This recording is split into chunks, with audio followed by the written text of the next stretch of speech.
Donc bonjour à ceux qui viennent de nous rejoindre sur ce Demande à Cédric numéro 2. On va attendre encore 5 petites minutes avant de démarrer officiellement la réponse aux questions. Je vais vous expliquer dans les grandes lignes comment faire pour poser vos questions si vous ne l'avez pas déjà fait et comment assister aux futurs événements si vous regardez la rediffusion de Demande à Cédric numéro 2. Pour assister aux événements, il faut vous rendre sur le site Formation informatique avec Cédric. Donc je vais partager mon écran pour vous montrer un petit peu comment faire. Partager l'écran, voilà. Donc vous vous rendez sur le site Formation informatique avec Cédric. Donc vous pouvez directement le taper dans Google. Je devrais sortir Formation informatique avec Cédric. Voilà. Et il s'agit du premier site qui se trouve ici, formation informatique avec Cédric.fr. Vous cliquez ici et il vous suffit simplement de vous inscrire et vous serez redirigé vers un processus d'inscription. Une fois que vous serez inscrit, vous arrivez sur une page qui vous est dédiée sur laquelle vous pourrez assister donc aux prochains événements et pouvoir poser vos questions. Voilà. Donc là, on est en direct, donc vous n'avez pas besoin de le faire, vous avez déjà réalisé toutes ces procédures. Mais pour les personnes qui vont voir la rediffusion, eh bien, c'est comme ça qu'il faut faire si vous souhaitez assister aux prochains événements. Alors, ce qu'il faut savoir, c'est que pour poser vos questions, il est nécessaire que vous ayez une adresse Gmail. Il n'est pas nécessaire de vous inscrire avec votre adresse Gmail sur Formation informatique avec Cédric. Néanmoins, il est important que vous ayez une adresse Gmail si vous souhaitez poser vos questions. Donc si vous n'en avez pas encore, eh bien, lorsque vous vous serez inscrit, il y a beaucoup de vidéos gratuites que je vous offre directement dans l'espace dans lequel vous arriverez, et notamment une vidéo pour apprendre à créer une adresse email Gmail. C'est gratuit, donc n'hésitez pas à le faire et c'est très pratique, c'est très bien, ça vous offrira un grand nombre de choses, un grand nombre d'options sur différents sites, que ce soit YouTube, Picasa, etc. etc. Donc n'hésitez pas à vous inscrire sur formation informatique avec Cédric.fr, et aussi si vous n'avez pas d'adresse Gmail, eh bien vous pourrez découvrir comment le faire. Voilà, donc je vais arrêter le partage d'écran pour le moment et je vais vous expliquer comment faire pour poser vos questions tout de suite.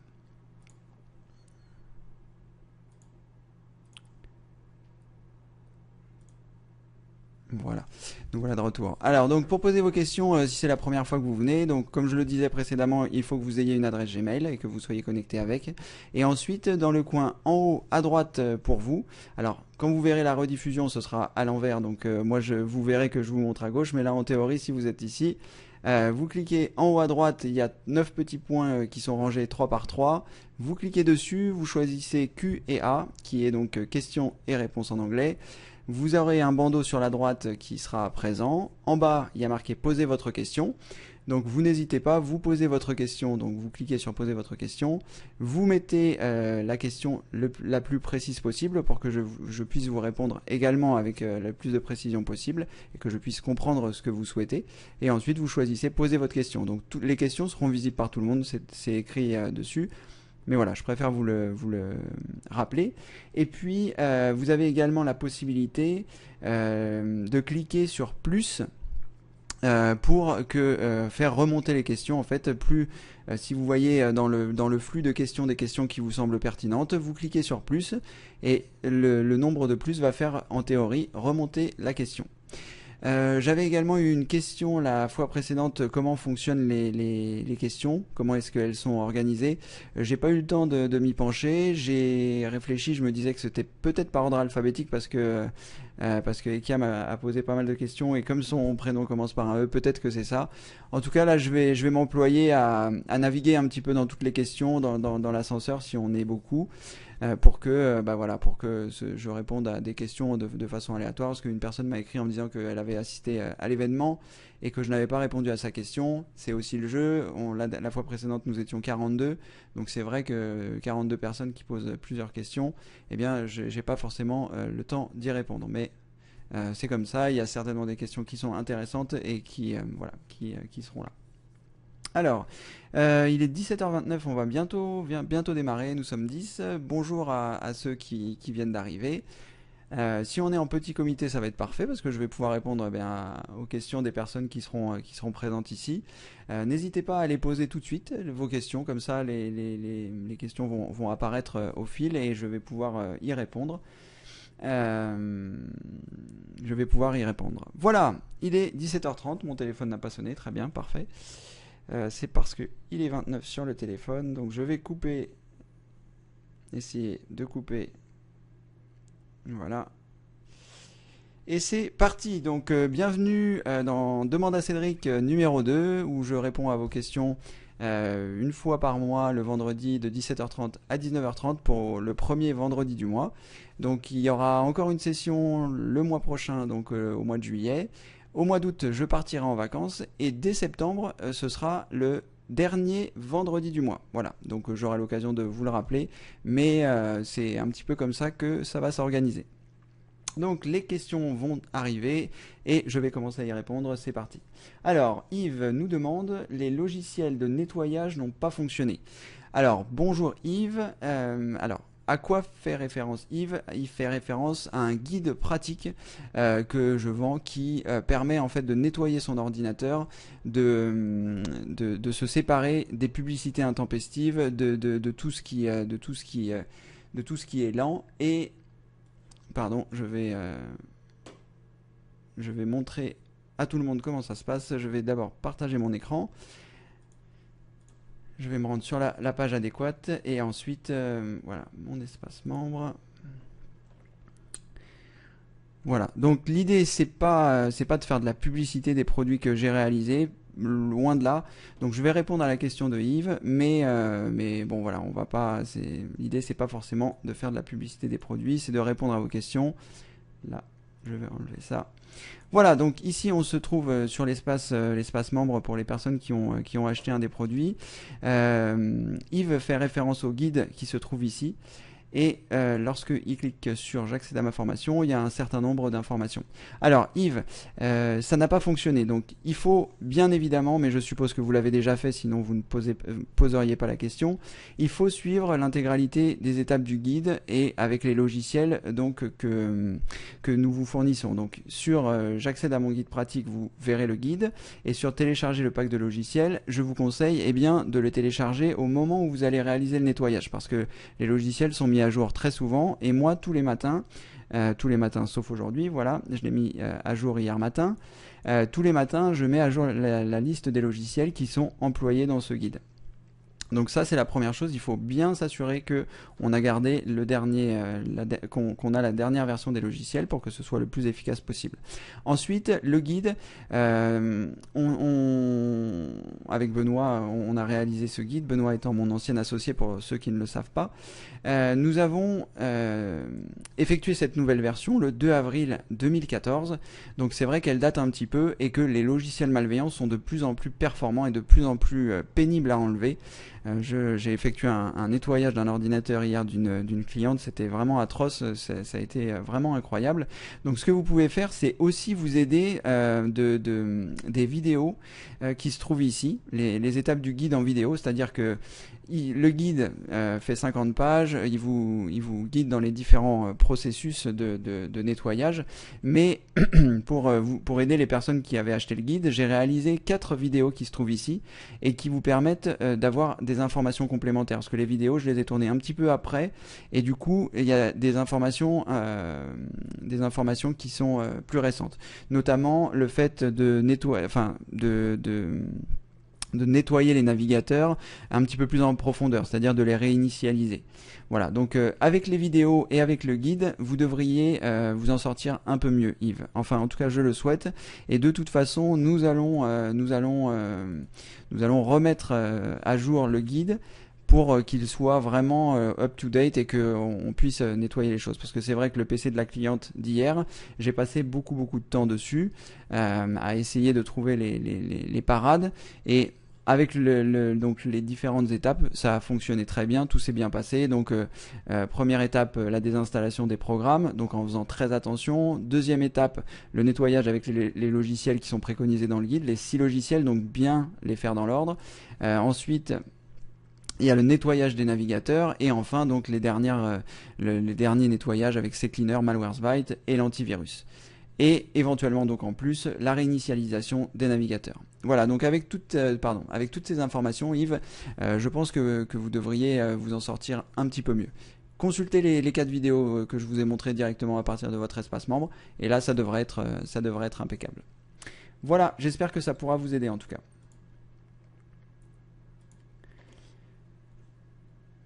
Alors, j'ai trouvé celui-là.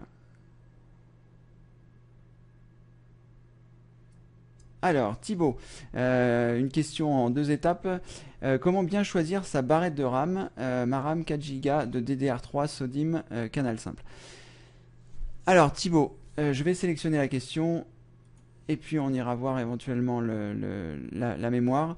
Alors, Thibaut, la mémoire, il y a beaucoup de gens qui vont qui font voilà des comparatifs de mémoire, savoir quelle est la plus rapide, etc.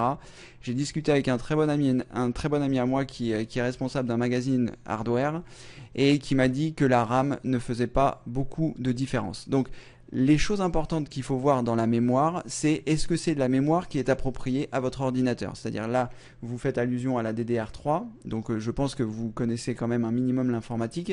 Il y a plusieurs types de mémoire, il y a la DDR1, 2, 3, etc. Donc il faut surtout s'assurer que votre ordinateur pourra gérer cette barrette, que c'est bien le bon format.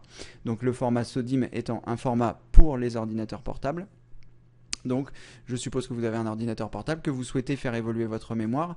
Donc, vous pouvez utiliser le logiciel qui s'appelle CPU-Z, qui est disponible sur Internet, et qui va vous permettre bien, de voir le nombre de slots disponibles dans votre ordinateur portable, parce que, enfin, je ne sais pas si vous avez déjà eu l'occasion de l'ouvrir ou pas, mais si vous ouvrez les trappes et qu'à l'intérieur, il n'y a que 2 emplacements, et que dans ces 2 emplacements, il y a déjà, par exemple, j'en sais rien, je vais dire une bêtise, mais 2 fois 2 gigas, le fait de rajouter une barrette de 4 ne vous donnera pas 8 Go, puisque vous serez obligé d'enlever une barrette de 2 pour rajouter une barrette de 4. Donc vous vous retrouverez avec 6 Go. Il faut que vous preniez ça en considération. Et après, vous devez aussi prendre en considération la raison pour laquelle vous allez ajouter de la mémoire, parce que c'est pas forcément pertinent de rajouter de la mémoire si votre mémoire n'est pas saturée. Donc je vais vous montrer, ça sera très intéressant je pense finalement, je vais vous montrer comment télécharger CPU-Z. Et puis je vous montrerai comment on voit combien il y a de slots disponibles pour pouvoir savoir comment ça se passe. Alors je vais partager à nouveau mon écran. Voilà. On va se rendre ici. Donc je vais aller sur Google. Voilà. Dans Google, on va taper CPU-Z, CPU-Z, qui est donc un petit programme qui va nous permettre de voir comment ça se passe. L'éditeur de ce logiciel, c'est cpuid.com, donc on s'assure bien qu'on va être redirigé vers cpuid.com et on clique sur le lien. Nous arrivons sur le site de l'éditeur et là, donc il y a un certain nombre d'informations. On va descendre un petit peu et dans Download, on va choisir donc la version anglaise, parce que la version chinoise, j'ai pas encore...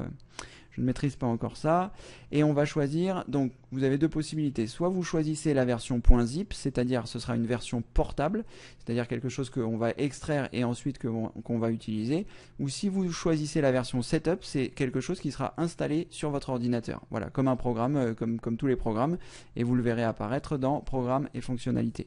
Donc moi ici je vais choisir la version zip, parce que je pense qu'il est déjà installé sur mon ordinateur, mais je vais vous montrer avec la version portable, parce qu'en général, on ne s'en sert pas forcément tout le temps, donc c'est vraiment très ponctuel pour l'installation de la mémoire. Donc j'ai cliqué sur la version zip et ici je vais choisir Download Now. Voilà, je vais choisir le bureau, je vais cliquer sur enregistrer, il va me télécharger la version portable. Donc là je réduis, voilà, le fichier est arrivé ici. J'utilise WinRAR, donc je fais un clic droit, je choisis extraire vers CPUZ-1.72, etc. Ce qui va avoir pour but d'extraire les fichiers qui se trouvent dans cette archive dans un dossier sur mon ordinateur. Voilà, le dossier est en train d'arriver, il est ici. Donc une fois que j'ai extrait l'archive, je peux supprimer cette archive, ça évite d'encombrer l'ordinateur. Je clique 2 fois dans le dossier, je m'aperçois que j'ai les 2 versions. Donc en fonction de la version que vous possédez, si vous avez une version 32 bits ou une version 64 bits, vous choisirez la version qui correspond. Donc pour savoir quelle version vous avez, vous pouvez presser la combinaison de touches Windows plus pause qui va vous faire apparaître votre système, et dans le système vous verrez que vous avez ici dans type de système soit une version 64 soit une version 32. Ici on voit que j'ai une version 64. Donc je vais exécuter la version 64 de CPU-Z. Donc je clique deux fois, ça va lancer le logiciel. Si vous êtes sollicité par le contrôle de compte utilisateur, vous cliquez sur oui. Là, je vais fermer cette fenêtre, j'attends que le logiciel se lance. Voilà, il est ici. Donc CPU-Z, vous avez la possibilité d'aller voir dans Memory, qui est ici, et de voir le nombre... Ah, pardonnez-moi, c'est pas dans Memory, c'est dans SPD, qui est donc une petite puce sur la barrette de mémoire, et vous allez avoir la possibilité de voir le nombre de slots que vous possédez. Donc ici, moi j'ai un ordinateur classique, enfin une tour. J'ai donc 4 slots sur ma carte mère. Le premier slot est équipé avec de la DDR3, une barrette de 2 Go. Le deuxième slot, une barrette de 2 Go. Le troisième slot, une barrette de 2 Go. Et le quatrième slot, une barrette de 2 Go, ce qui nous fait un total donc de 8 Go. Et quand on regarde en faisant donc toujours Windows Pause, là où on a regardé par rapport au système, on voit bien que j'ai 8 Go d'installé. Alors, il y a une petite précision importante que je dois vous donner, si vous ne la connaissez pas par rapport à la mémoire, c'est que si vous êtes sur un système d'exploitation 32 bits, il est inutile d'avoir plus que 4 Go parce que les systèmes 32 bits ne gèrent pas plus que 4 Go. Donc si vous avez un système 4 Go, inutile d'acheter des barrettes qui vous font dépasser les 4 Go. Voilà, donc on s'aperçoit que moi, tous mes slots sont pleins, donc il faut que vous fassiez exactement la même chose sur votre ordinateur PC, et voir donc si vous avez 2 slots, voir s'ils sont pleins, voir quelle est la taille des barrettes qui sont déjà installées, pour faire le calcul de ce que ça va vous rajouter une fois que vous aurez terminé. Au passage, je vais relancer le logiciel. Au passage, il y a des informations intéressantes dans CPU-Z qui sont au-delà donc de la mémoire vive, que sont la carte mère, donc le type la carte mère c'est mainboard, donc vous voyez le type de carte mère que vous possédez, le CPU, donc le type de processeur que vous possédez, et la mémoire. Voilà. Et dans SPD, vous voyez comment elle est gérée et ce que vous avez. Vous avez également des informations sur votre carte graphique. Voilà, donc c'est un logiciel qui est gratuit, qui est vraiment très bien et qui vous permet bien d'avoir un grand nombre d'informations sur votre ordinateur et notamment sur la mémoire.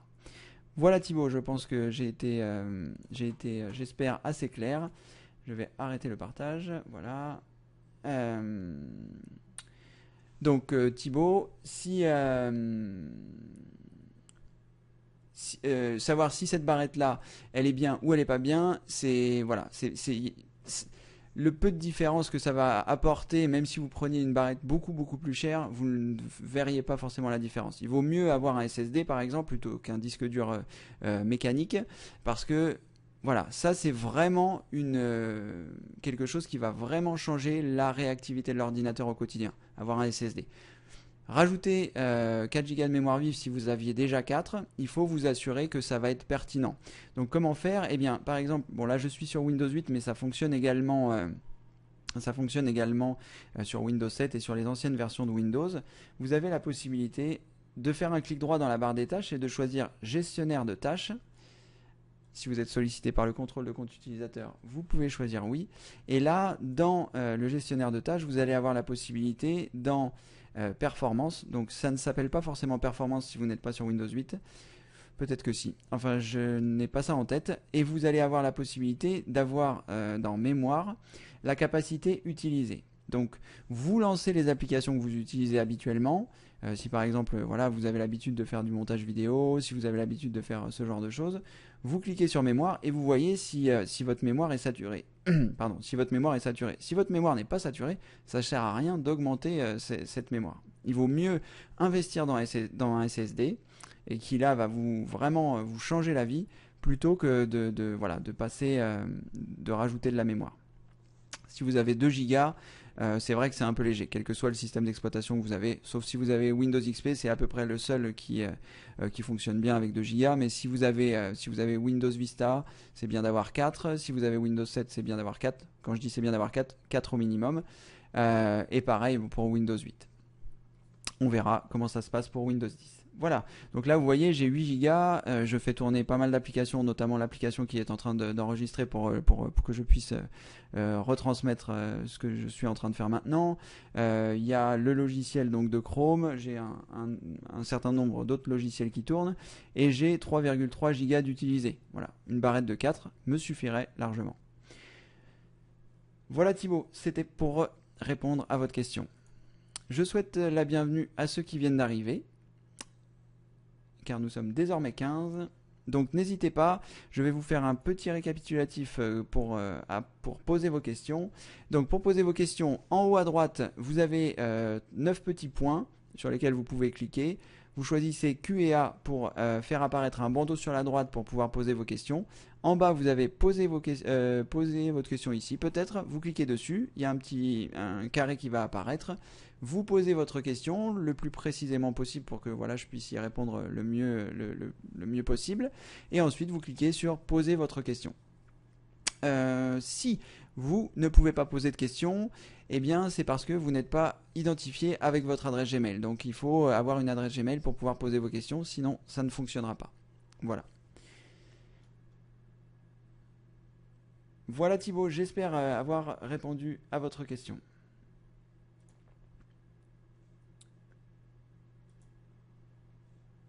Bon, eh bien, puisque nous n'avons plus de questions, ça va être simple. Je ne sais pas ce qu'on va pouvoir faire. Je vais répondre à une question que m'avait posée une utilisatrice, Super Maman, qui m'avait envoyé. Mon ordi date de 2009. Il reste 75% de place mémoire. Son symptôme. Il fonctionne très bien. Puis au bout d'environ 2 heures, je le laisse allumer et l'utilise environ 10 minutes à 15 minutes. Et ensuite, il s'éteint. C'est comme s'il était gelé. Je ne peux plus rien faire avec. Puis, sans rien faire de plus au bout d'une heure, ou plus parfois, il refonctionne sans que j'aie fait quoi que ce soit. Donc voilà, ça c'est quelque chose qui arrive souvent sur les portables. Enfin souvent, c'est un bien grand mot, mais si votre ordinateur portable a un certain nombre d'années et qu'il est dans un environnement où vous avez des animaux, des chats, des chiens, etc., donc avec des poils, la poussière, eh bien certains ventilateurs s'encrassent et empêchent le circuit de refroidir correctement. Donc dans ces cas-là, ce qu'il faut faire, c'est démonter l'ordinateur. Donc si vous n'êtes pas à l'aise avec ça, ce que je peux comprendre parce que moi j'ai mis longtemps avant de m'y mettre parce qu'il y a parfois beaucoup de vis à enlever, il faut bien se repérer. Donc si ça vous arrive, vous pouvez aussi le confier à un spécialiste parce que voilà, ça évitera les impairs. Et dans ce cas-là, il faut enlever donc une couche de poussière qui s'est stockée sur le circuit de refroidissement. Et une fois que vous aurez enlevé ça, eh bien vous pourrez à nouveau faire fonctionner, l'ordinateur refonctionnera à nouveau. C'est juste que quand il s'éteint, c'est qu'il se met en sécurité. Il se met en sécurité pour éviter que le processeur est trop chaud et que ça crame à la fois le processeur et à la fois les composants de la carte mère. Donc c'est une sécurité, c'est plutôt bien que ça le fasse, mais c'est vrai que c'est pas normal. Donc il faut vérifier, s'il y a cette poussière qui est présente, et vérifier également si votre ventilateur tourne correctement. C'est d'ailleurs la première chose que vous pouvez faire. Vous vous mettez dans un environnement calme et vous écoutez, vous mettez votre oreille à côté du ventilateur et ça vous permettra de voir s'il tourne correctement. S'il ne tourne pas correctement, votre ventilateur peut être défectueux et auquel cas le fait d'enlever cette couche de poussière n'y changera rien. Il faut aussi s'assurer que le ventilateur tourne correctement. Vous avez la possibilité, si vous le souhaitez, d'utiliser une bombe à air comprimé, mais c'est toujours moins efficace que démonter et enlever cette couche de poussière qui peut parfois faire 2 mm d'épaisseur et auquel cas l'air ne peut vraiment plus sortir, donc le refroidissement ne se fait plus. Voilà, Super Maman, c'était une question de Super Maman qui est relativement intéressante parce que c'est quelque chose que je croise assez fréquemment dans mes interventions, des gens qui ont des portables depuis 3-4 ans, qui ont des animaux, et voilà, donc les choses se bloquent, l'ordinateur ne fonctionne plus. Ça peut être une des explications qui peut être donnée. Voilà. Alors, des nouvelles questions qui sont en train d'arriver, je vais donc les lire.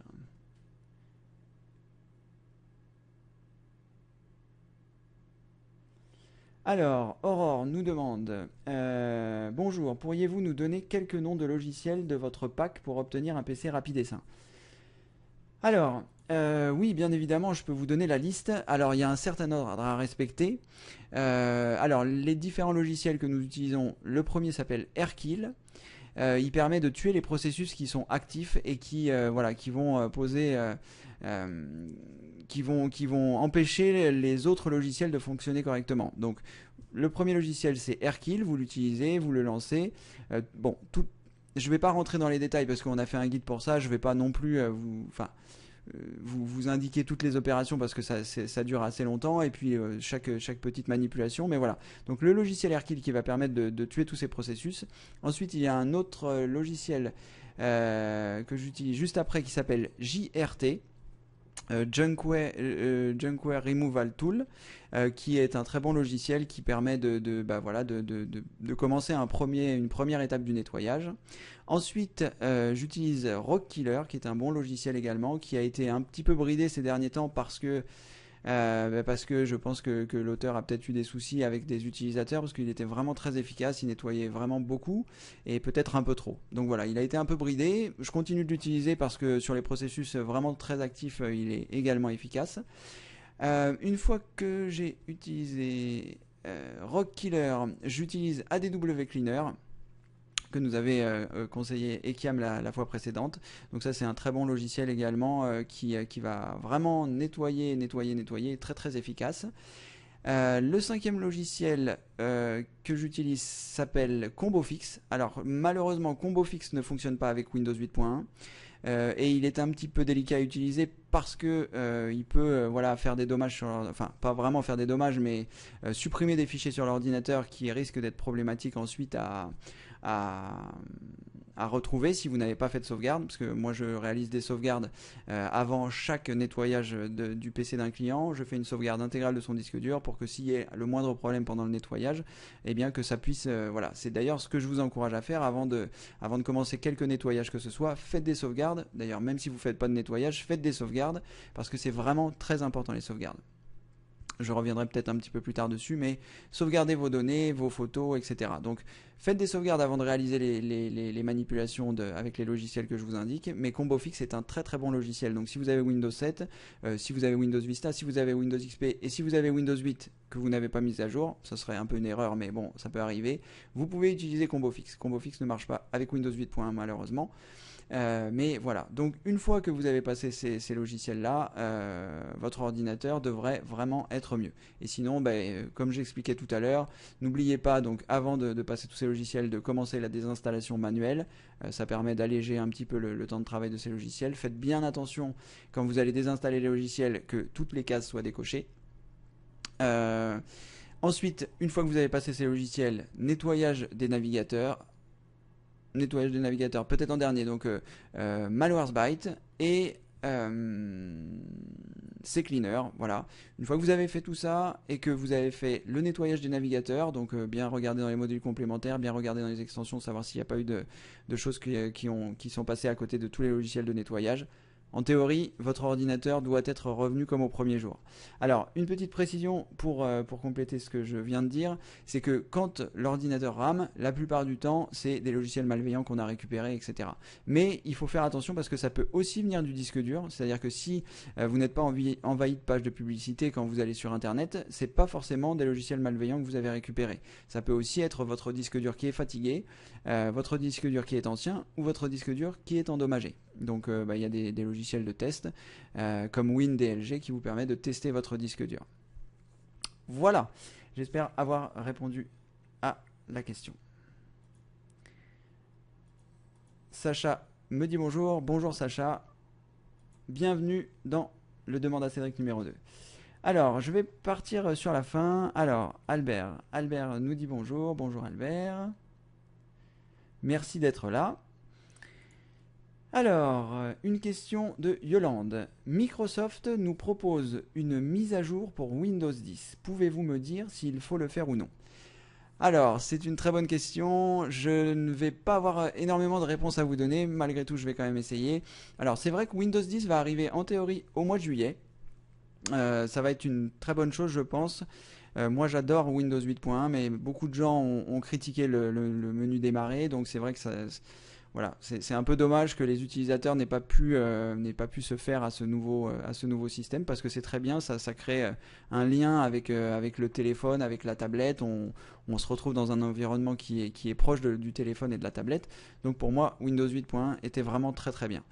Cela dit, il faut quand même penser à l'avenir. Microsoft va sortir donc en théorie sa dernière version de Windows, Windows 10, c'est-à-dire qu'il n'y aura plus de version de Windows après. C'est sa dernière version et les évolutions se feront, mais ça restera toujours.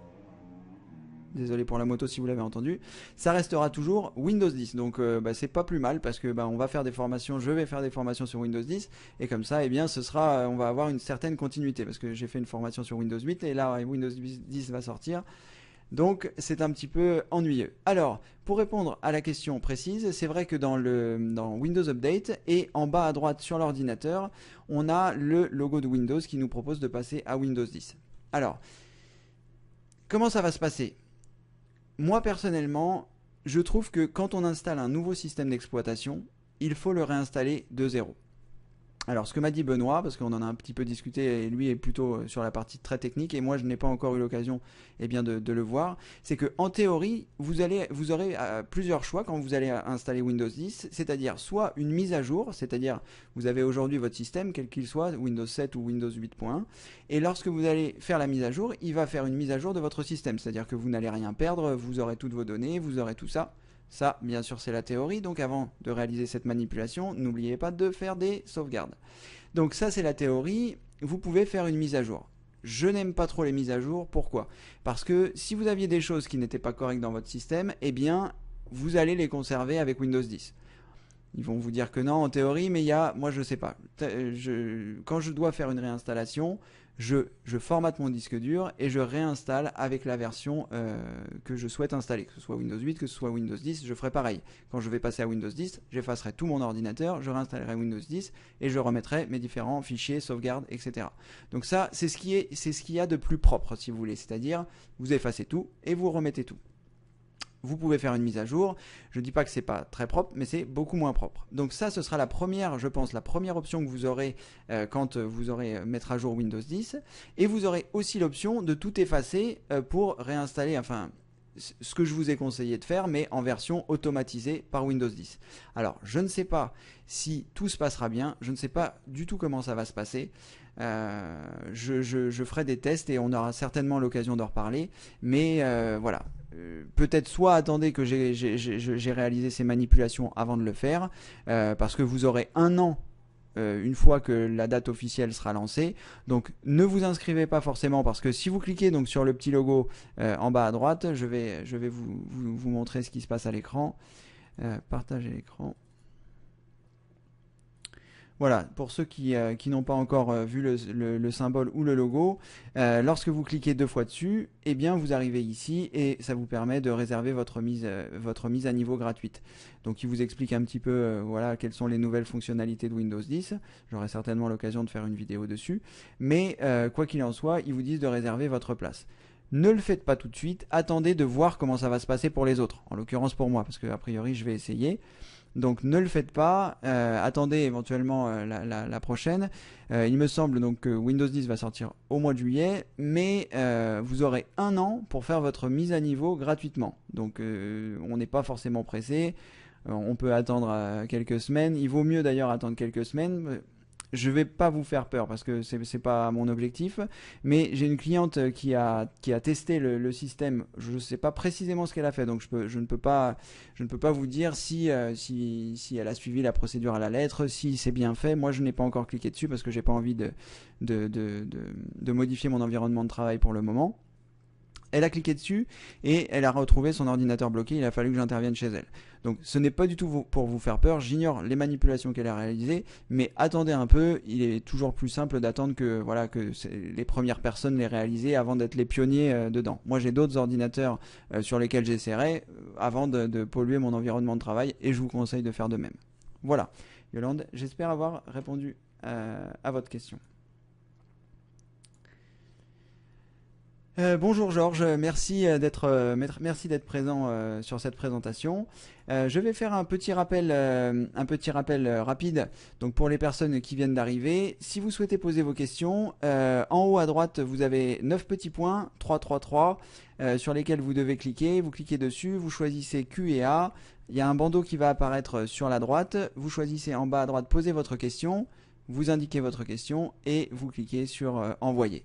Vous ne pouvez poser vos questions que si vous êtes enregistré si vous avez une adresse Google. Voilà, n'hésitez pas à poser vos questions. Alors, je vais continuer. Je vais prendre une question au hasard, puisque je ne vais plus les prendre dans l'ordre, parce que la dernière fois, comme j'ai répondu dans l'ordre, eh bien, il y a des personnes dont les questions étaient en bas et je n'ai pas pu y répondre. Donc là, je vais utiliser l'ordre un petit peu plus aléatoire, étant donné que je ne sais pas comment sont trop rangées les questions. Bonjour Cédric, que pensez-vous de l'icône Windows 10 qui vient d'apparaître sur le PC de beaucoup de personnes dans la zone de notification? Faut-il réellement réserver? Alors Philibert, ben voilà, je pense avoir répondu à la question juste avant. Je découvre les questions en même temps que je les lis, donc voilà. Tout simplement, moi je vous conseille de patienter, réserver, ça sert à rien de réserver. Pendant un an, ça va être gratuit, vous pourrez vous inscrire, donc personnellement, je ne l'ai pas fait sur mon ordinateur professionnel et je suis pas du genre à attendre les choses. Bon, je vais un petit peu à reculons vers Windows 10 parce que j'adore Windows 8.1, mais et que j'ai vu j'ai installé Windows 10 sur un de mes ordinateurs. Bon voilà, mais voilà, je ne l'ai pas encore fait, je vous conseille de ne pas le faire tout de suite. Attendez un petit peu, attendez éventuellement le question-réponse du mois de septembre, pardon, je vais y arriver. Attendez ce moment-là, et moi je vais, je pense, le faire dans le courant septembre. Donc on aura l'occasion d'en reparler à ce moment-là. Maintenant, si vous voulez le faire, allez-y, et vous pourrez peut-être nous donner un retour. Mais bon, si vous avez qu'un seul PC, si vous n'avez pas fait de sauvegarde de vos données, etc., je vous déconseille de le faire tout de suite.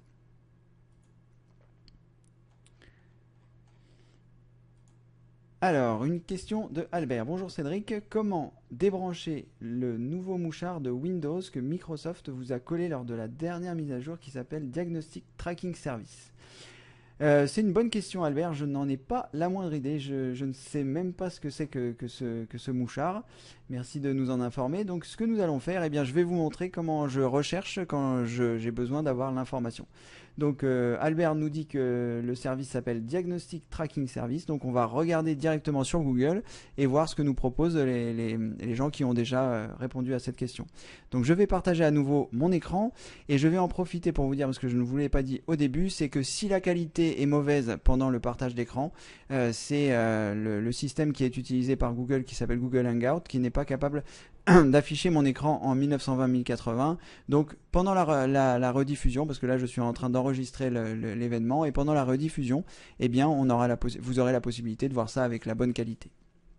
Donc Diagnostic Tracking Service, nous allons voir ça. Donc je partage mon écran, on va se rendre sur Google.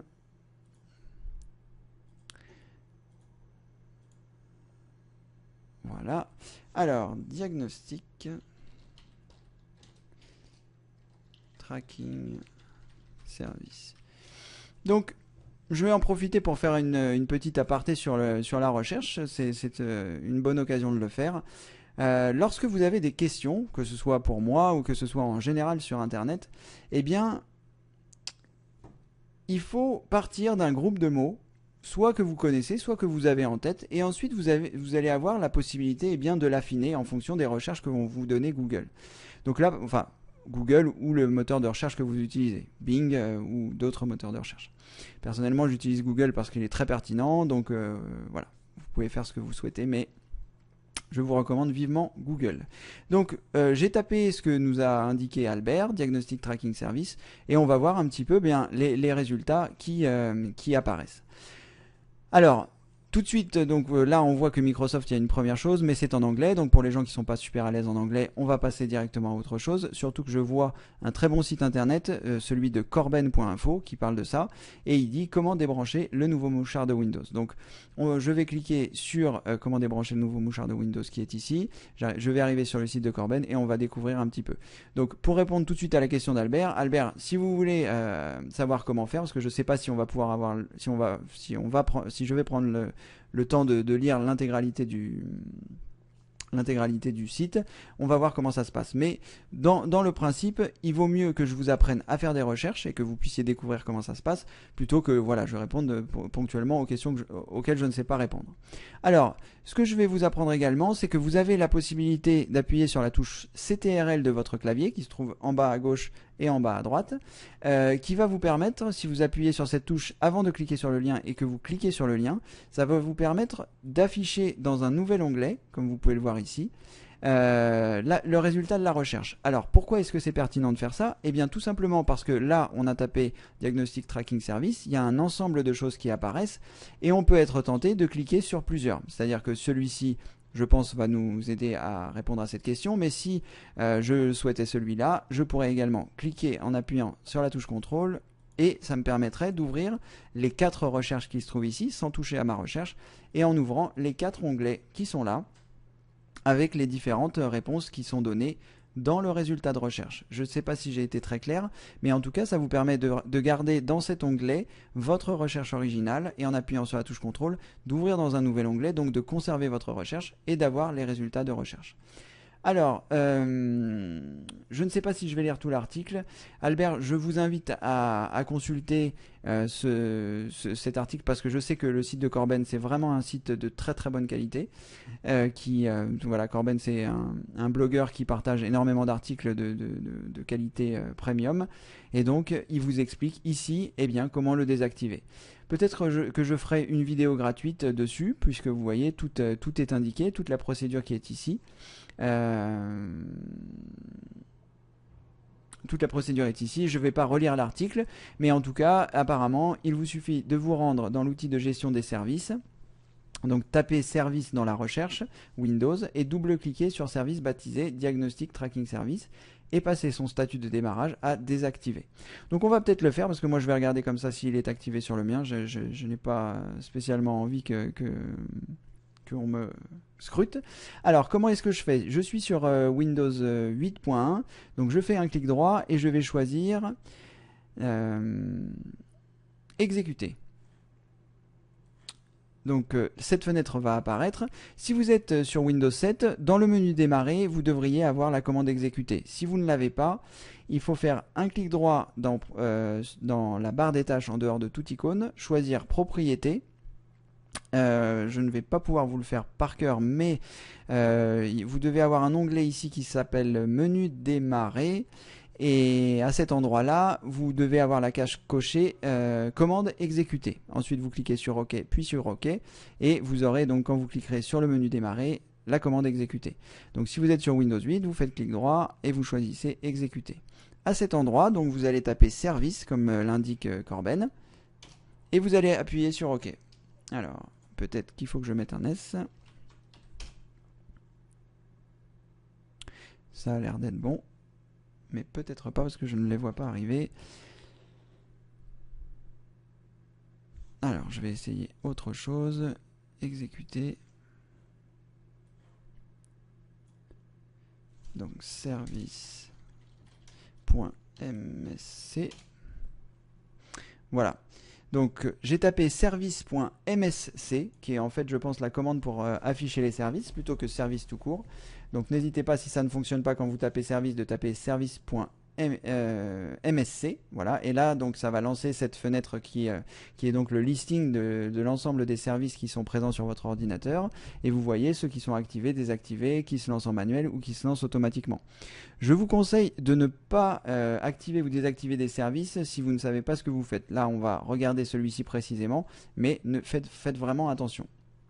Donc, on est sur Diagnostic Tracking Service, qui est ici. Donc, on va le rechercher dans les services. Donc, en théorie, je pense qu'ils sont classés par ordre alphabétique.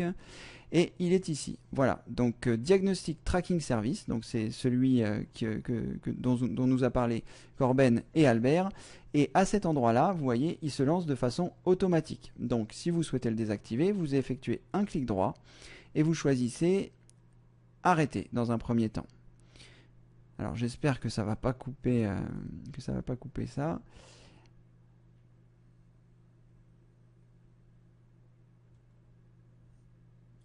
Voilà, arrêter. Donc il a arrêté le service, vous voyez, il n'est pas en cours d'exécution, mais en revanche il est toujours en automatique. Donc je vais faire un clic droit, je vais choisir propriété. Et ici, dans le premier onglet général, dans type de démarrage, je vais choisir désactiver, comme nous le conseille Corben. Une fois que j'ai choisi désactiver, je clique sur OK et je vérifie bien que le statut ici est désactivé et ça me permet de ne plus avoir ce service qui est actif. Donc je ne sais pas exactement de quoi retourne ce service, ce qu'il fait exactement, mais je regarderai pour voir. Mais en tout cas, pour répondre à la question d'Albert, c'est cette manipulation que vous devez réaliser. Voilà. Et au passage, le site de Corben est un très très bon site. Si vous vous intéressez à l'informatique, vous pouvez vous rendre sur le site de corben.info et il a énormément d'articles qui sont très intéressants. Enfin voilà, vous apprendrez énormément de choses sur son site si vous aimez l'informatique. Il y a des manipulations pour tous les niveaux, de débutants à vraiment très très avancés. Voilà. Voilà, Albert. Merci. Certainement, ça doit être quelque chose de pas très sympathique, ce service. Donc, j'irai voir plus en détail, sûrement sur l'article de Corben. Mais je pense que ça a répondu à votre question, Albert. Alors, je vais continuer dans l'ordre puisqu'il n'y a pas trop de questions. Alors, une question d'Olivier. Bonjour Cédric, je n'ai jamais réussi à faire fonctionner le plugin Java dans mon navigateur Opera. J'ai vérifié les mises à jour, j'ai désinstallé et réinstallé le programme, j'ai vérifié qu'il est activé dans le navigateur, mais je n'y arrive toujours pas.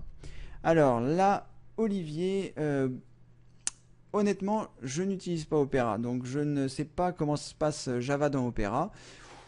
Comme il n'y a pas beaucoup de questions, on va peut-être prendre le temps de le faire. Donc je vais installer Opera et je vais essayer d'installer Java. Alors je ne sais pas comment vous avez fait pour installer Java. Je vais vous montrer moi la procédure que je ferai. C'est bien, vous allez voir un petit peu comment je travaille. Donc notamment pour installer le logiciel. Donc je vais me rendre sur Google. Je vais partager à nouveau mon écran parce que si j'oublie de le faire, vous ne verrez pas ce qui se passe. Partager. Voilà. Donc je vais me rendre sur Google, je vais chercher Opera puisque c'est Opera. Alors je vais plutôt chercher navigateur Opera puisque sinon on risque de tomber sur l'Opéra de Paris, l'Opéra de Toulouse, etc. Donc je tape navigateur Opera. Ici ça doit être le premier lien qui se trouve là, télécharger Opera, le navigateur rapide et sécurisé. Donc je clique ici.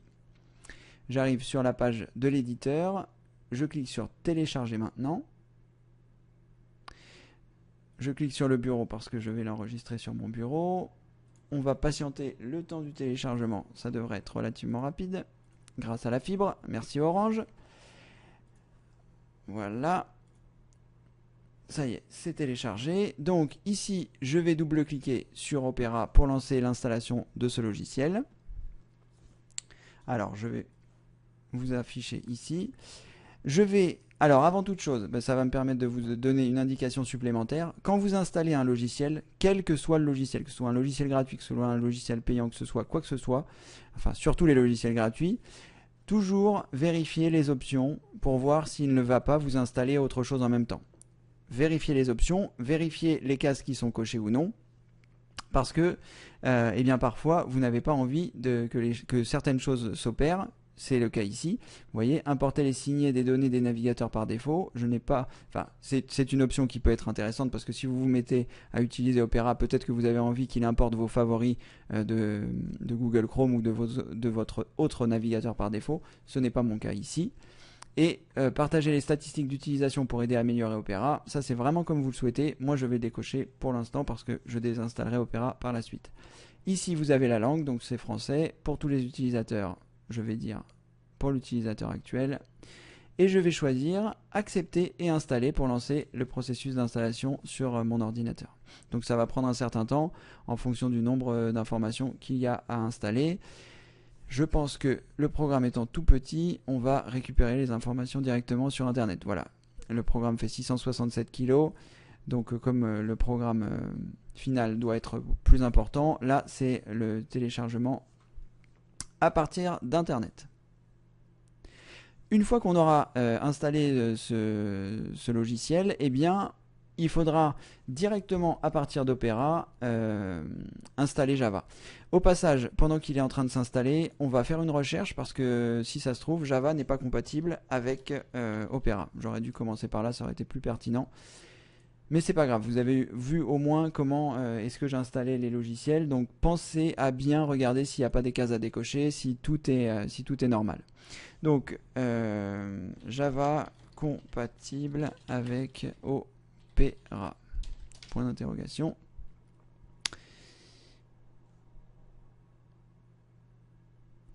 On va prendre le premier lien pour voir ce qu'il nous raconte.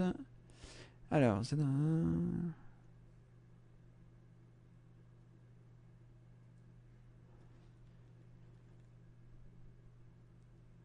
Alors, je prends un petit peu de temps pour lire ce qu'il y a à l'écran. Utilisation de Java, solution, navigateur Chrome 42. Alors, il a peut-être des... Alors, Opera 4.0 et version ultérieure. Opera pour Windows n'utilise pas Java, mais une version imbriquée existe déjà dans le navigateur web Opera. Il est possible qu'Opera prenne en charge Java pour d'autres plateformes. Reportez-vous à la documentation.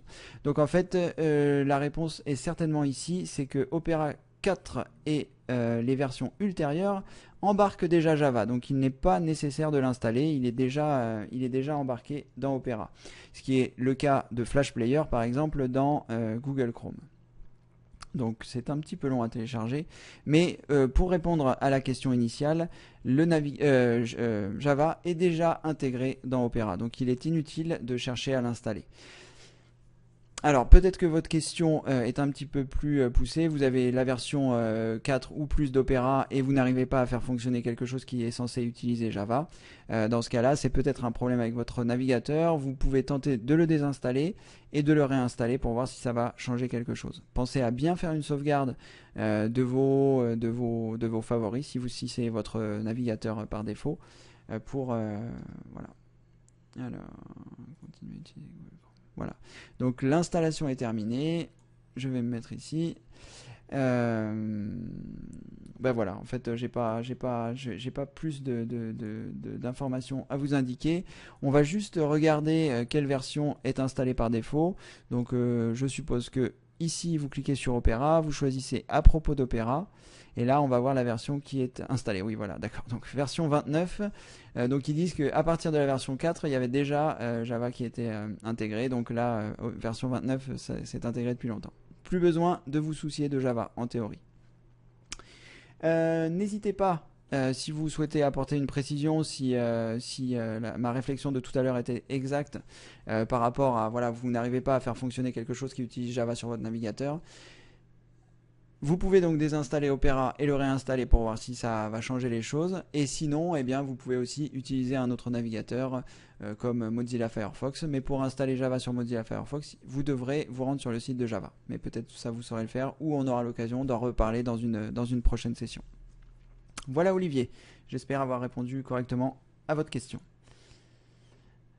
Alors, Albert me remercie. Eh bien, c'est moi, Albert, qui vous remercie d'avoir fait profiter la communauté donc, de cette nouvelle chose dont je n'avais pas connaissance.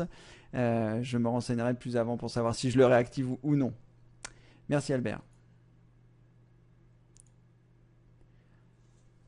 Yves, merci d'avoir répondu à ma question. Je vous enverrai un mail pour vous donner plus de détails. D'accord, Yves, avec plaisir. Donc voilà, suivez bien ces manipulations. De toute façon, le guide, on va le remettre à jour avec Benoît, je pense, ou je vais le faire, mais avec certains compléments dont on s'est aperçu qui manquaient un petit peu dans le guide, qui sont un petit peu plus présentes dans les vidéos. Mais c'est vrai que voilà, les logiciels malveillants évoluent tellement vite qu'il faut continuer de faire des évolutions du guide. Mais rassurez-vous, voilà, vous l'avez acheté une fois et vous aurez accès à toutes les mises à jour directement dans votre espace membre. Merci d'avoir posé la question, Yves. Michel, bonjour. Alors, bonjour. J'ai remarqué depuis quelques jours que mes vidéos n'ont plus d'affichage de miniature avec la photo. Il n'y a que l'icône. J'ai essayé plusieurs manipulations sans succès.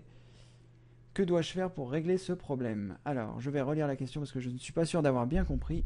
Bonjour, j'ai remarqué depuis quelques jours que mes vidéos n'ont plus d'affichage miniature avec la photo.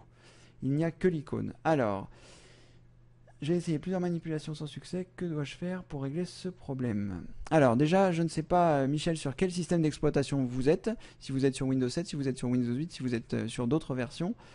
Je vais partager mon écran et je vais tenter de regarder si on peut trouver une solution parce que je ne suis pas 100% sûr d'avoir bien compris ce dont vous parlez, mais on va quand même essayer. Je ne suis pas sûr d'avoir un répertoire avec des vidéos à l'intérieur, enfin peut-être que si quand même.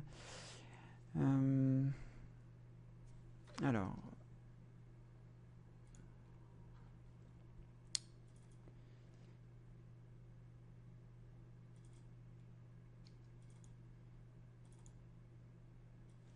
Alors, donc j'affiche là un répertoire dans lequel il y a des vidéos. Donc moi, vous voyez, j'utilise VLC pour regarder mes vidéos et je n'ai pas d'affichage des miniatures. Je suppose que c'est à ça que vous faites référence. N'hésitez pas à me le préciser en donnant une petite information complémentaire par l'intermédiaire d'une question. Vous voyez, moi je n'ai pas de visualisation. Donc je vais changer le mode. Moi je suis sur Windows 8. Je vais changer le mode d'affichage parce que là je suis en mode détail. Donc c'est sûrement normal que je n'ai pas de prévisualisation. Donc je vais cliquer ici sur affichage et je vais choisir très grandes icônes pour que l'on voit à quoi ça ressemble. Donc je suppose que c'est à ça que vous faites allusion, c'est-à-dire aux miniatures des vidéos que vous avez. Alors, je ne sais pas à quel endroit. Alors peut-être d'ailleurs, peut-être que c'est un premier résultat de réponse. Peut-être que c'est vous avez les détails et auquel cas vous voyez quand on est en détail, on n'a pas l'affichage des miniatures. Ça c'est une première piste peut-être que vous pouvez explorer. Si vous êtes sur Windows 7, ça doit être dans un onglet peut-être en haut directement. Il n'y a peut-être pas plusieurs onglets, mais vous pouvez choisir d'afficher par grande icône, petite icône, etc. Je n'ai pas ça en mémoire, ça fait longtemps que je n'utilise plus Windows 7 en utilisation quotidienne, donc c'est vrai que j'ai un petit peu perdu mes réflexes, ou en tout cas les habitudes. Donc moi je vais le repasser donc en très grande icône, et je vais regarder ici dans les options, voir si modifier les options de recherche. Non, ce n'est pas ça. Je n'ai pas... Alors, volet de détail, volet de visualisation... Alors ici je n'ai pas de choses complémentaires sur lesquelles je pourrais afficher les miniatures, mais peut-être choisir les colonnes, modifier, donc ce n'est pas là non plus. Alors je vais... Ah non mais ça ne va pas marcher non plus. Accueil. Propriété. Non, ce n'est pas ça non plus. Donc dans Windows 8, il y a cette notion d'affichage qui est ici. Il faut que vous puissiez regarder si vous n'étiez pas en petite icône, mosaïque, grande icône. Donc cherchez déjà dans ce registre et parce que je n'ai plus le détail exact dans Windows 7 comment ça se passe. Donc je vais regarder sur quel système d'exploitation si vous me l'avez indiqué. Je vais arrêter le partage d'écran. Voilà, si vous pouvez me préciser dans votre question sur quel système d'exploitation vous êtes, ça permettra de voir. Si par exemple vous êtes sur Windows 8 et que en ayant réalisé les manipulations que je viens de faire, ça n'a pas corrigé votre problème, je chercherai éventuellement à un autre endroit d'où ça peut venir. Si vous êtes sur Windows 7, j'essaierai de trouver, de me souvenir à quel endroit ça se produit. Voilà, précisez-le moi dans une nouvelle question. Bon, eh bien j'ai l'impression que nous n'avons plus de questions. C'est 18h22. On va avoir une heure de... Pardon. On va faire un question-réponse d'une heure cette fois-ci plutôt que deux. Ça va me faire un peu de vacances. Donc n'hésitez pas, voilà, si vous avez d'autres questions, je vais réfléchir aux choses pertinentes que je pourrais vous indiquer quand même malgré tout, parce que autant continuer un petit peu voilà, le temps que vous puissiez avoir des questions. Je vais ajouter, puisque je n'ai pas d'autres questions et que Michel n'a pas encore apporté la précision, Michel, vous pouvez éventuellement essayer de réaliser les manipulations que je vous ai indiquées si vous êtes sur Windows 8 pour voir si ça a solutionné votre problème. Et puis voilà, je regarderai si vous avez apporté un complément. Si vous avez des questions, n'hésitez pas à les poser. Et je vais donc repartager mon écran pour vous indiquer donc que vous pouvez vous inscrire si ce n'est pas déjà le cas. Vous qui regardez les choses en direct, c'est déjà le cas, mais un petit rappel pour les personnes qui regarderaient cette rediffusion. Vous avez la possibilité de vous inscrire donc pour poser vos questions sur Demande à Cédric, les événements Demande à Cédric qui sont donc tous les vendredis, les premiers vendredis du mois. Donc le prochain sera au mois de juillet, le premier vendredi de juillet. Je n'ai pas la date exacte, je pourrais regarder, remarquez, on a un peu de temps. Ce sera le vendredi 3 juillet, donc le prochain événement à 17h30, et vous aurez donc la possibilité d'assister et de poser vos questions. Mais pour ce faire, il faut vous inscrire donc sur le site qui est à l'écran, formation-informatique-avec-cédric.fr. Vous vous inscrivez en indiquant ici votre prénom, et en dessous votre adresse email. Vous cliquez sur oui, je m'inscris, vous suivez le processus d'inscription. Vous serez inscrit, vous allez recevoir donc un mail de ma part qui vous explique l'ensemble des choses importantes pour arriver dans l'espace qui vous est dédié une fois que vous êtes inscrit, pour profiter des vidéos gratuites que je vous offre, mais aussi donc du mini guide de la sécurité internet et aussi donc de ces rendez-vous mensuels Demande à Cédric. Donc n'hésitez pas à vous inscrire, et puis une fois que vous serez inscrit, vous pourrez bénéficier bien de tout le contenu gratuit pardon, que je mets à votre disposition. Voilà, c'était un petit rappel par rapport à ça. Et je vais également vous indiquer, je vais réduire ça et je vais remettre ici en arrêtant le partage de mon écran. Voilà, je vais également vous indiquer que donc là, le prochain, ce sera le vendredi 3 juillet à 17h30. Il n'y en aura pas au mois d'août parce que je vais prendre un mois de vacances. Ça fait 3 ans que ça ne m'est pas arrivé de prendre des vacances, voilà, où je vais vraiment profiter des vacances. Donc je répondrai plus à personne. Je serai sur une île déserte, j'en sais rien, mais en tout cas voilà. Donc au mois d'août, je ne serai pas là. Et au mois de septembre, donc je vais repasser. Donc là, au mois de septembre, l'activité va augmenter énormément. Eh bien parce que tout simplement je vais me mettre à plein temps sur l'activité, donc sur les vidéos, sur les nouveaux produits que je vais réaliser, sur les demandes à Cédric. Il y aura un demande à Cédric privé qui va être mis en place, 2 heures pendant lesquelles voilà, vous pourrez poser vos questions sur les produits, sur un grand nombre de choses, mais privé pour les gens qui ont acheté les produits. Ce sera au mois de septembre, et puis il y aura beaucoup de nouvelles vidéos gratuites, beaucoup de nouvelles vidéos exclusives, etc. Donc ce sera au mois de septembre. Je vais me reposer au mois d'août et voilà. Et donc au mois de septembre, les rendez-vous Demande à Cédric seront les derniers vendredis du mois. Là c'était le premier, et là ce sera les derniers vendredis du mois. Voilà, donc il y a des nouvelles questions qui apparaissent, eh bien je vais pouvoir y répondre. Alors, Michel Patrick, je suis sur Windows 7. Aïe. Alors, donc c'est pas aïe, c'est très bien, c'est un très bon système d'exploitation, mais c'est juste que je ne vais pas vous pouvoir faire par cœur l'endroit où vous devez aller. Alors, je vais quand même vous indiquer un début de piste. Je vais partager mon écran à nouveau. Voilà. Donc lorsque vous avez une fenêtre d'explorateur, donc ici, mais peut-être que ce sera pareil sur Windows 8, je n'avais pas fait attention. Non, je pense que ce sera pas pareil. Donc quand vous avez une fenêtre d'explorateur comme ça, quand vous cliquez sur le menu démarrer et que vous choisissez ordinateur, vous allez avoir une fenêtre comme celle-ci. Et vous allez avoir la possibilité d'appuyer sur la touche Alt de votre clavier qui est à gauche de la barre d'espace et qui va vous permettre de faire apparaître un menu en haut qui sera, je pense, affichage. Alors moi, si je clique sur affichage, je n'ai pas beaucoup d'éléments qui se trouvent ici. Et non, pas plus. Il y en avait beaucoup plus dans Windows. Dans affichage, vous devez avoir peut-être propriété ou quelque chose comme ça. Vraiment là, désolé, je ne m'en souviens pas de mémoire. Mais vous avez toute une liste de choses qui sont cochées et décochées. Et il faut chercher la ligne où vous avez affiché les miniatures. Parce que si en modifiant ces choses-là, ça n'a pas fait réapparaître les miniatures, c'est une option à cocher où vous dites « Je souhaite afficher les miniatures ». Peut-être que votre ordinateur l'a décoché, je ne sais pas pour quelle raison. Il y a peut-être eu quelque chose qui s'est produit, certainement puisque avant vous aviez les choses, maintenant vous ne les avez plus. Donc c'est à cet endroit que vous devez vérifier. Vous appuyez sur la touche Alt de votre clavier, un menu devrait apparaître, ça doit être... Ou alors peut-être option affichage, voilà, c'est peut-être ça, option affichage. Et là, vous devez avoir peut-être trois onglets. Alors attendez, ce qu'on va faire, on va se chercher une petite image dans Google. Et oui, on se sert de Google pour tout. Alors google.fr, option affichage, Windows 7, voilà. Ensuite, je clique ici, parce que là j'ai les recherches donc sur le web, mais je peux cliquer ici sur images et je vais avoir des images de l'affichage sur Windows 7. Voilà. Alors, je clique ici, très bien. Donc voilà, ça doit être dans ce coin-là que vous devriez pouvoir trouver votre solution.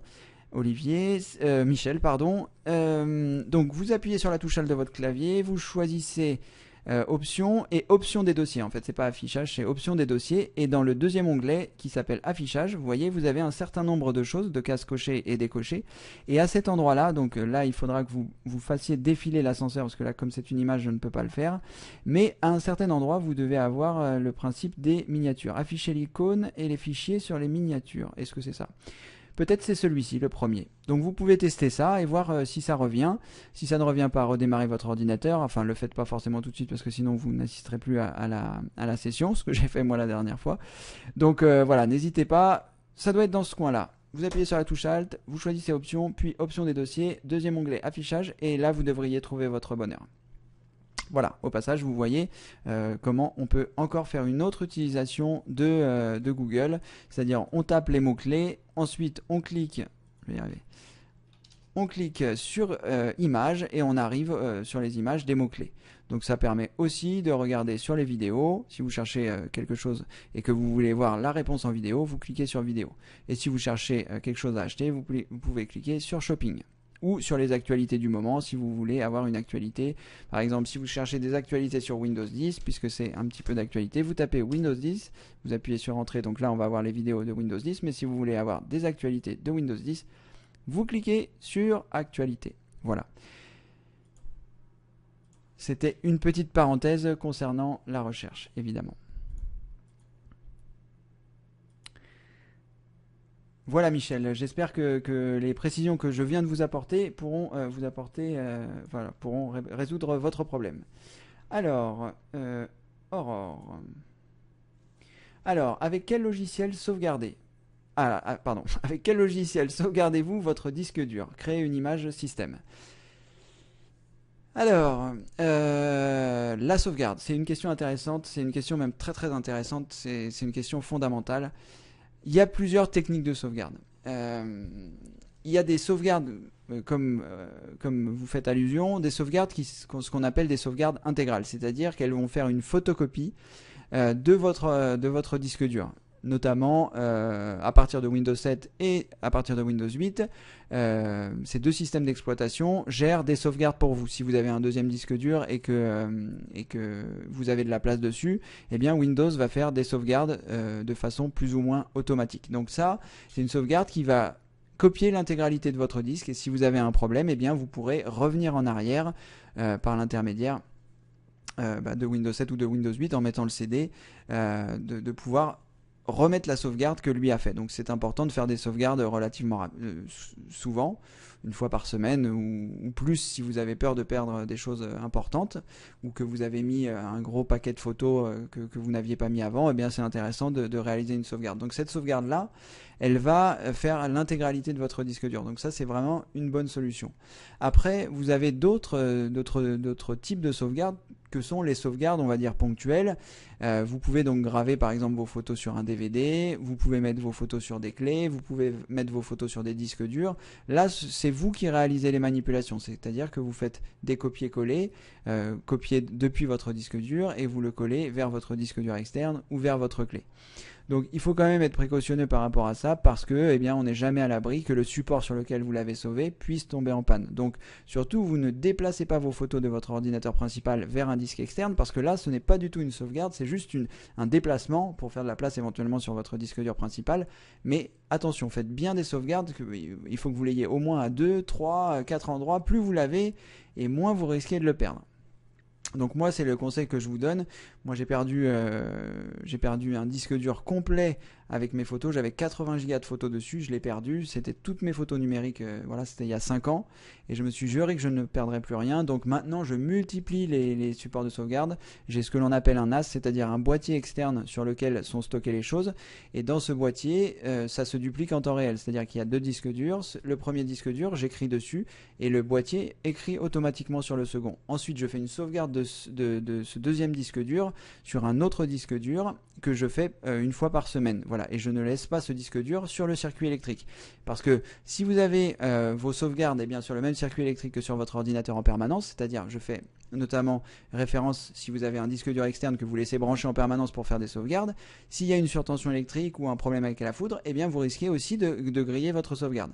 Donc c'est la raison pour laquelle mon boîtier de sauvegarde qui est tout le temps sur le réseau, eh bien je fais une sauvegarde que je débranche, enfin je fais une sauvegarde chaque semaine, et ce disque dur là, je le débranche et je le branche que pour les sauvegardes hebdomadaire. J'ai également en version automatique euh, le système de photocopie. Tous les soirs à 20h, il photocopie mon disque dur C. Donc comme j'ai un SSD, la manipulation se fait très rapidement. Et comme j'utilise un logiciel payant qui s'appelle True Image Acronis, c'est Acronis le nom du logiciel et les développeurs, l'éditeur pardon, s'appelle True Image. C'est vraiment un logiciel formidable, ça vaut 40 € et vous pouvez mettre en place donc un système de sauvegarde automatisé à une heure déterminée. Donc moi tous les soirs à 20h, il fait une photocopie de mon disque C et si j'ai un crash le lendemain ou le surlendemain, eh bien je peux remettre comme c'était. Donc ça demande quelques manipulations techniques. Là évidemment c'est pas forcément très compliqué, mais c'est pas non plus très simple. Et il faut avoir un autre disque dur sur lequel il va pouvoir faire les manipulations. Voilà. Moi, ce que je vous conseille, c'est surtout de sauvegarder vos photos, vos documents, éventuellement vos vidéos, si vous avez des vidéos de vos enfants, votre musique. Voilà. Si vous sauvegardez tout ça, soit sur clé, soit sur disque dur externe, soit sur DVD.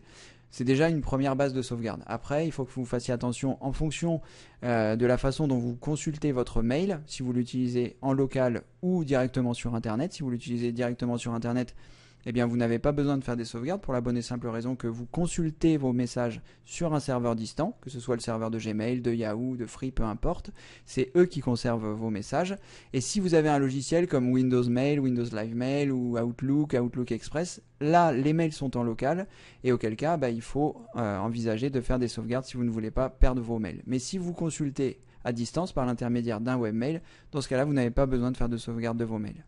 Voilà, c'est à peu près les choses qu'il y a à sauvegarder. Éventuellement donc les documents, les images et voilà. Voilà, j'espère avoir répondu de façon assez complète à votre question. Concrètement, c'est difficile de vous montrer comment ça se passe la sauvegarde parce que c'est un petit peu compliqué. Je pourrais éventuellement vous montrer comment ça se passe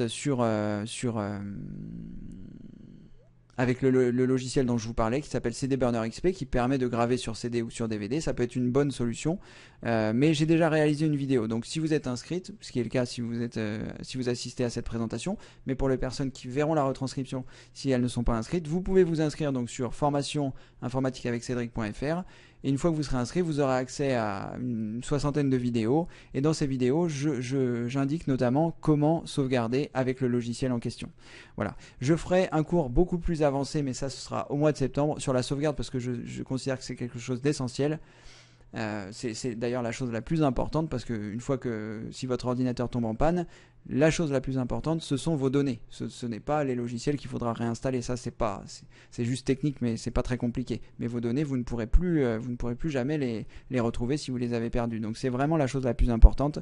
Faites des sauvegardes, c'est vraiment la chose fondamentale. Donc au mois de septembre ou au mois d'octobre, ça va dépendre un petit peu comment se fera mon planning.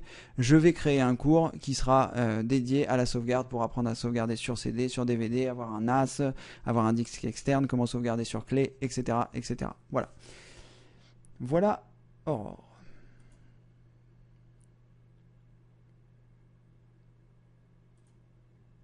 Alors, j'ai vu que vous utilisiez Aurore dit, j'ai vu que vous utilisiez des logiciels.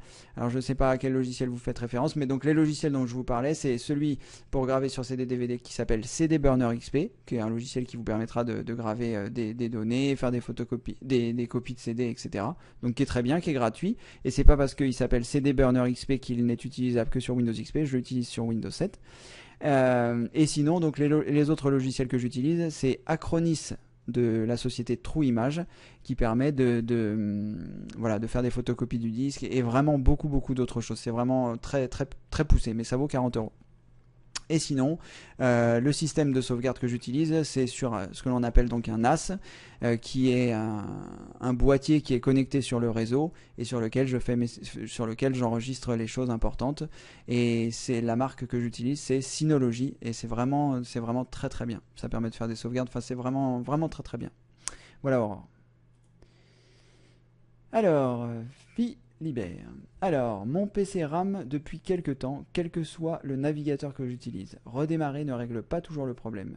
Se pourrait-il que ce soit mon Windows 7 édition familiale premium? Mon PC date de 2011. Alors, Philibert, c'est une question un petit peu large. Alors, ça peut venir de plusieurs choses. Si vous avez un système d'exploitation, ce qui a l'air d'être le cas, vous avez Windows 7 et il est de 2011. Donc, ça fait 4 ans que vous l'utilisez. Ça peut être une première explication du ralentissement. Le disque dur, si vous l'avez beaucoup fait travailler, si vous regardez des vidéos, si vous téléchargez des vidéos, des films, de la musique, etc., si vous le faites beaucoup travailler pendant 4 ans, s'il a eu chaud, ça dépend comment il a été un petit peu traité. Voilà, votre disque dur peut être un petit peu fatigué. Les disques mécaniques, c'est voilà, c'est des plateaux qui tournent à de grandes vitesses, donc ça peut, avec le temps, ça peut se fatiguer et ralentir les choses.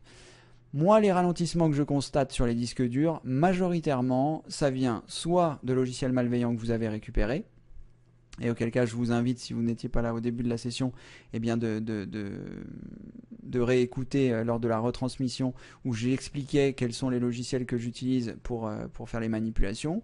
Si le peu d'explications que j'ai donné ne vous suffisent pas, on a réalisé avec Benoît un guide pratique qui s'appelle un PC Rapide S1 qui explique toutes ces manipulations. Donc si vous avez des pages de publicité qui n'apparaissent pas, qui apparaissent en permanence quand vous naviguez sur Internet, voilà, des fenêtres qui s'ouvrent, ou des logiciels qui vous disent que votre ordinateur a des erreurs, etc.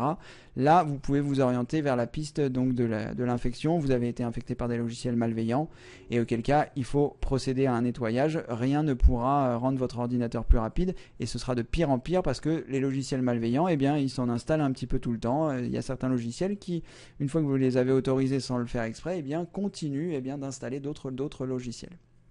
Voilà, donc ça, c'est vraiment quelque chose c'est vraiment quelque chose qui est pénible. Donc ça peut être cette première piste-là. La seconde piste, votre disque dur peut être également endommagé avec le temps, ou avec si vous avez un ordinateur portable et que vous l'avez manipulé sans faire trop attention, en le tapant sur la table, il peut avoir été endommagé. Auquel cas, il y a un logiciel qui s'appelle WinDLG que vous pouvez utiliser. Je vais vous montrer un petit peu comment ça se passe. Je vais même vous montrer comment ça se passe pour le télécharger, parce que c'est un petit peu pénible. WinDLG, avant c'était très simple d'utilisation, enfin de récupération, et maintenant ils ont un petit bug sur leur site qui fait que quand on ne sait pas trop quoi faire, on est un peu perdu. Donc là, je vais partager mon écran, je vais vous montrer comment ça se passe avec WinDLG. Il me semble que je l'ai montré dans le demande à Cédric numéro 1. Bon, j'ai un petit doute, et comme on a un peu de temps, on va le faire. Donc vous vous rendez sur Google et vous allez taper WinDLG, voilà, qui veut dire, peu importe, je m'en souviens plus. Donc vous tapez WinDLG, et le premier qui apparaît ici, enfin c'est celui-ci en tout cas que vous devez choisir, c'est support. Est-ce que j'ai partagé mon écran? J'ai un doute. Oui, je l'ai partagé. C'est support.wdc.com. Donc vous cliquez ici et on va arriver sur la page de WinDLG. Alors malheureusement, j'y suis déjà allé, donc je n'ai pas le problème des cookies. Alors je vais essayer de m'y rendre avec Firefox pour voir si j'ai le problème. Donc je vais sur Google, je tape WinDLG, j'arrive ici, je clique sur le premier lien. Voilà, c'est parfait. Donc lorsque vous allez vous rendre sur le site de WinDLG pour la première fois, vous allez avoir ce message qui va apparaître. Vous voyez, qui vous parle des cookies. Et si vous choisissez accepter et continuer, ce que je vais faire ici, il vous dit que d'accord, très bien, parfait. Et quand vous cliquez sur fermer, ça ne se ferme pas. Vous voyez, on a toujours accepté et continué, et quel que soit le nombre de fois qu'on le fait, eh bien ça ne va pas disparaître. Donc dans ce cas-là, une fois que vous avez réalisé les manipulations d'accept, où vous avez accepté, vous allez appuyer sur la touche F5 de votre clavier, et en fait il va recharger la page, mais comme vous avez autorisé les cookies avant, il ne vous proposera plus les cookies. Donc vous arriverez sur la page et vous pourrez enfin télécharger WinDLG, ce qui n'était pas le cas. Voilà, on a ce petit souci là, et c'est un peu embêtant. Voilà. Donc une fois que vous arrivez sur cette page, vous cliquez simplement sur téléchargement. Il va vous proposer donc l'endroit du téléchargement. Moi je l'enregistre sur mon bureau. Voilà, je vais réduire ça. Ensuite, ici le logiciel arrive, il est compressé, donc si vous avez un logiciel de décompression, en théorie vous faites clic droit, vous choisissez soit extraire les fichiers verts et il va vous les extraire dans un dossier, soit vous pouvez faire extraire tout si vous n'avez pas de logiciel de décompression. Il y a des logiciels de décompression qui sont intégrés à Windows et qui le feront automatiquement. Moi ici j'utilise WinRAR, mais vous n'êtes pas obligé de le faire. Ensuite vous avez ici WinDLG, vous cliquez deux fois dessus, vous allez choisir windlg.exe qui se trouve dans le dossier donc qui vient d'être extrait. Si vous êtes sollicité par le contrôle de compte utilisateur, vous choisissez oui. Vous allez arriver sur cette fenêtre, vous cliquez ici la case à cocher, vous choisissez Next, et là vous allez arriver donc dans l'interface du logiciel qui est très simple. Vous allez ici avoir donc la liste des disques durs qui se trouvent sur votre ordinateur. Donc ici moi il s'avère que j'ai 3 disques durs, et ça c'est mon lecteur de carte mémoire. Donc vous choisissez votre disque dur principal. Je vais prendre ici celui-ci par exemple. Vous cliquez 2 fois dessus. Une autre fenêtre va apparaître et là vous allez cliquer sur Extended Test qui va en fait lancer un test complet de votre disque dur.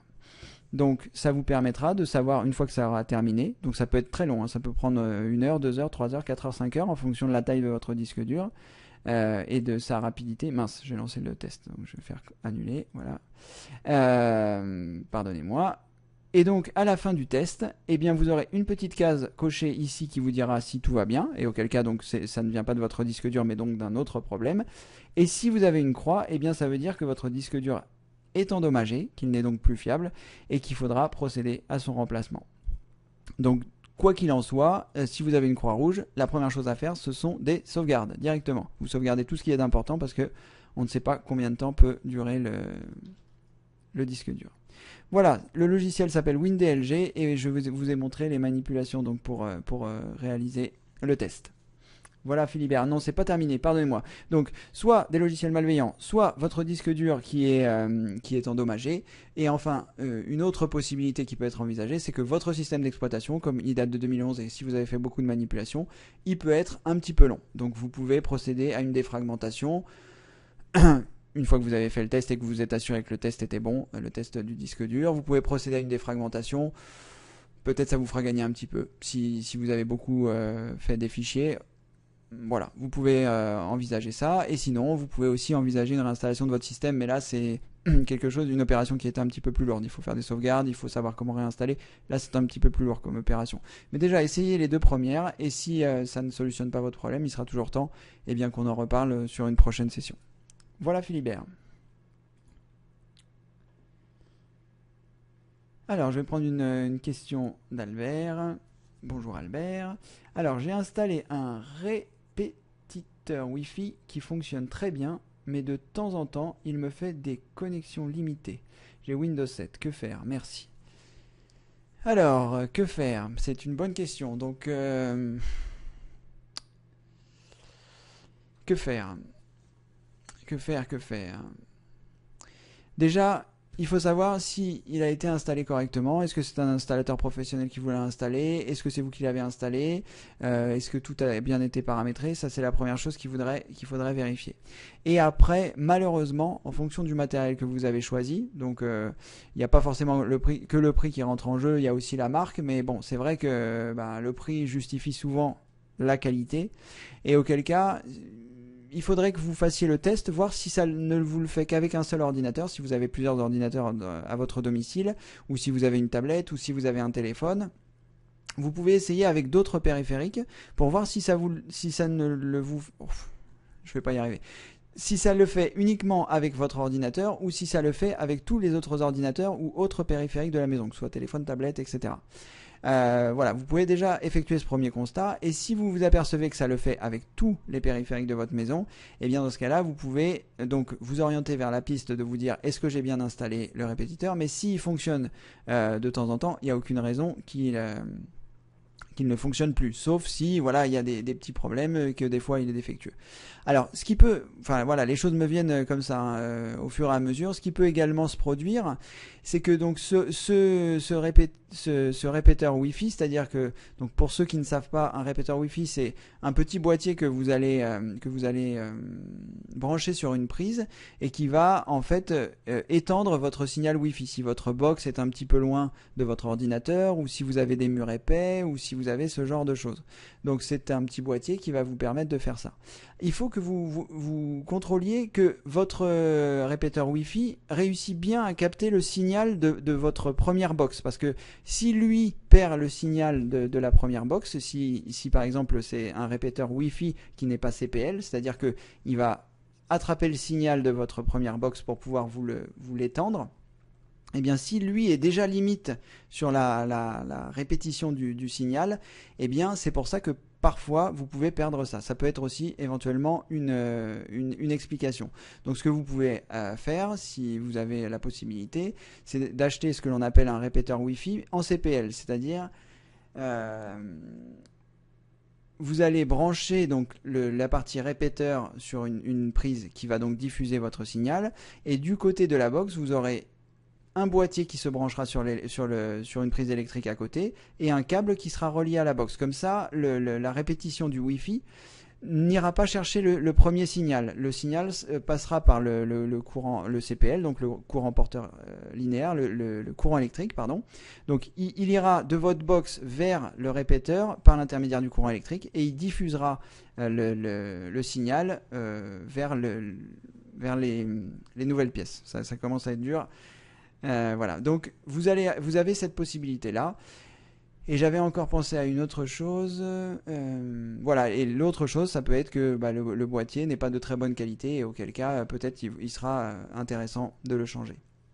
Voilà, vous pouvez explorer déjà ces premières pistes pour voir. Première chose, essayez donc avec différents périphériques, voir si ça le fait avec tous, et éventuellement essayez de rapprocher le boîtier donc de la box et de rapprocher l'ordinateur du répéteur. Comme ça vous permet bien de voir qu'est-ce qui est le plus pertinent par rapport à toutes par rapport aux différentes solutions que je vous ai indiquées. Voilà, j'espère que vous aurez la possibilité de faire ce test-là et puis d'avoir une réponse à votre problème. Et sinon, voilà, on se retrouve le 3 juillet 2015 et vous pourrez me dire si ça a fonctionné, si ça n'a pas fonctionné, ce que vous avez essayé et comment ça a été fait. Si techniquement vous avez quelques difficultés, vous pouvez également vous rendre dans votre boutique informatique habituelle. Donc il vaut mieux prendre des boutiques spécialisées parce que pour des questions un petit peu techniques comme ça, un vendeur d'une boutique spécialisée sera toujours plus enclin à vous donner la réponse qu'un vendeur d'une grande enseigne, d'une grande surface qui ne sera pas forcément spécialisé dans ce type de choses. Voilà, ils chercheront à vous vendre ça, mais vous n'aurez pas forcément le meilleur conseil. Donc rapprochez-vous des boutiques spécialisées. Ou d'un dépanneur, voilà, et posez-lui la question si dans les explications que je vous ai données, il y a des choses qui sont trop techniques. Ils pourront vous expliquer quelles sont les différences entre les modèles et éventuellement vous expliquer pourquoi le vôtre ne fonctionne pas très bien. Voilà Albert. Alors, Daniel. Bonjour Cédric, la sauvegarde sur Google Drive est-il valable ? Alors, Google Drive, c'est super. Donc, qu'est-ce que c'est Google Drive pour ceux qui ne savent pas ? Eh bien, c'est un espace qui est réservé sur les serveurs de Google, quand vous avez une adresse Gmail, qui va vous permettre d'enregistrer des choses dessus. Donc, c'est une très bonne solution. Parce que vous avez un espace qui est relativement grand, qui est de 15 gigas. Donc vous pouvez y stocker vos photos. Elles ne seront accessibles par personne, sauf si vous autorisez le partage à certaines adresses email, à certains contacts. Donc ça peut être aussi une solution qui est intéressante. Mais pourquoi c'est intéressant ? Eh bien, tout simplement, ça externalise la sauvegarde. C'est-à-dire que vous n'avez plus rien dans votre maison parce que, imaginez le pire, que comme moi, vous faites des sauvegardes sur disque dur externe, vous le débranchez du circuit électrique pour être sûr que voilà, vos sauvegardes seront préservées. Et malheureusement, il y a un incendie chez vous. Vous perdez quand même vos données. Donc, le fait de les enregistrer sur le drive peut être une bonne solution parce qu'elles sont externalisées de votre domicile. C'est une solution que moi aussi j'utilise avec Dropbox.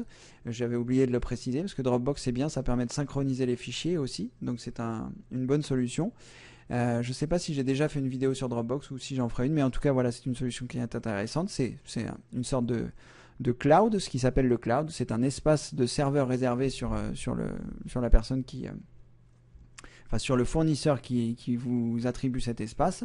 Et donc, c'est une bonne solution. Alors, l'inconvénient de ces solutions externalisées, si je puis dire, c'est que quand on va vouloir envoyer beaucoup d'informations, admettons, vous aimez prendre des photos, vous prenez beaucoup de photos, et aujourd'hui, les appareils photo prennent des photos qui sont gigantesques, surtout si vous prenez avec le format RAW qui ne compresse rien, qui vous permet de modifier la luminosité, etc. On va se retrouver avec des photos qui vont être très très importantes en termes de taille Et l'envoi vers ces serveurs se fait donc par la vitesse de notre connexion Internet. Donc là, j'ai déjà fait une vidéo pour expliquer comment était la connexion Internet, mais dans les grandes lignes, il y a deux paramètres dans la connexion Internet. Il y a le débit descendant et le débit montant. Le débit descendant, c'est quand on récupère des choses d'Internet. Et le débit montant, c'est quand on envoie des choses vers Internet. Quand on a une connexion ADSL, on a une connexion qui est donc asymétrique, c'est-à-dire que le débit montant est différent du débit descendant.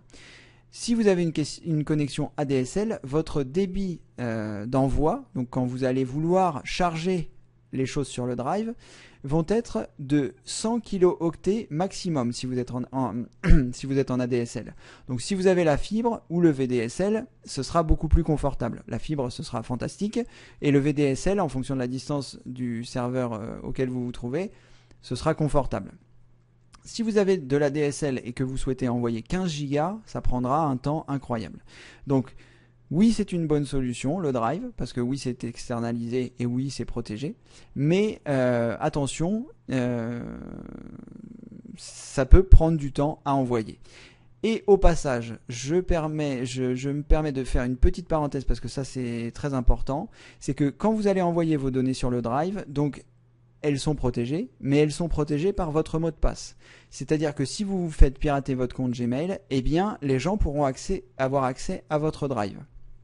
Donc, si vous utilisez cette solution, ce qui est possible, hein, moi j'ai beaucoup de choses aussi sur Google Drive, eh bien faites très attention d'utiliser la validation 2 étapes. La validation 2 étapes, c'est quoi? C'est vous vous inscrivez sur Google avec votre adresse email, vous choisissez la validation 2 étapes et il est très très important que vous rentriez votre numéro de téléphone et que vous suiviez la procédure pour la validation 2 étapes. J'ai déjà fait une vidéo sur la validation 2 étapes, donc je ne vais pas forcément montrer les étapes maintenant, mais si vous êtes inscrit, vous vous rendez donc dans votre espace d'inscription, vous choisissez les vidéos gratuites et vous verrez, j'ai fait une vidéo sur la validation 2 étapes qui vous explique comment faire.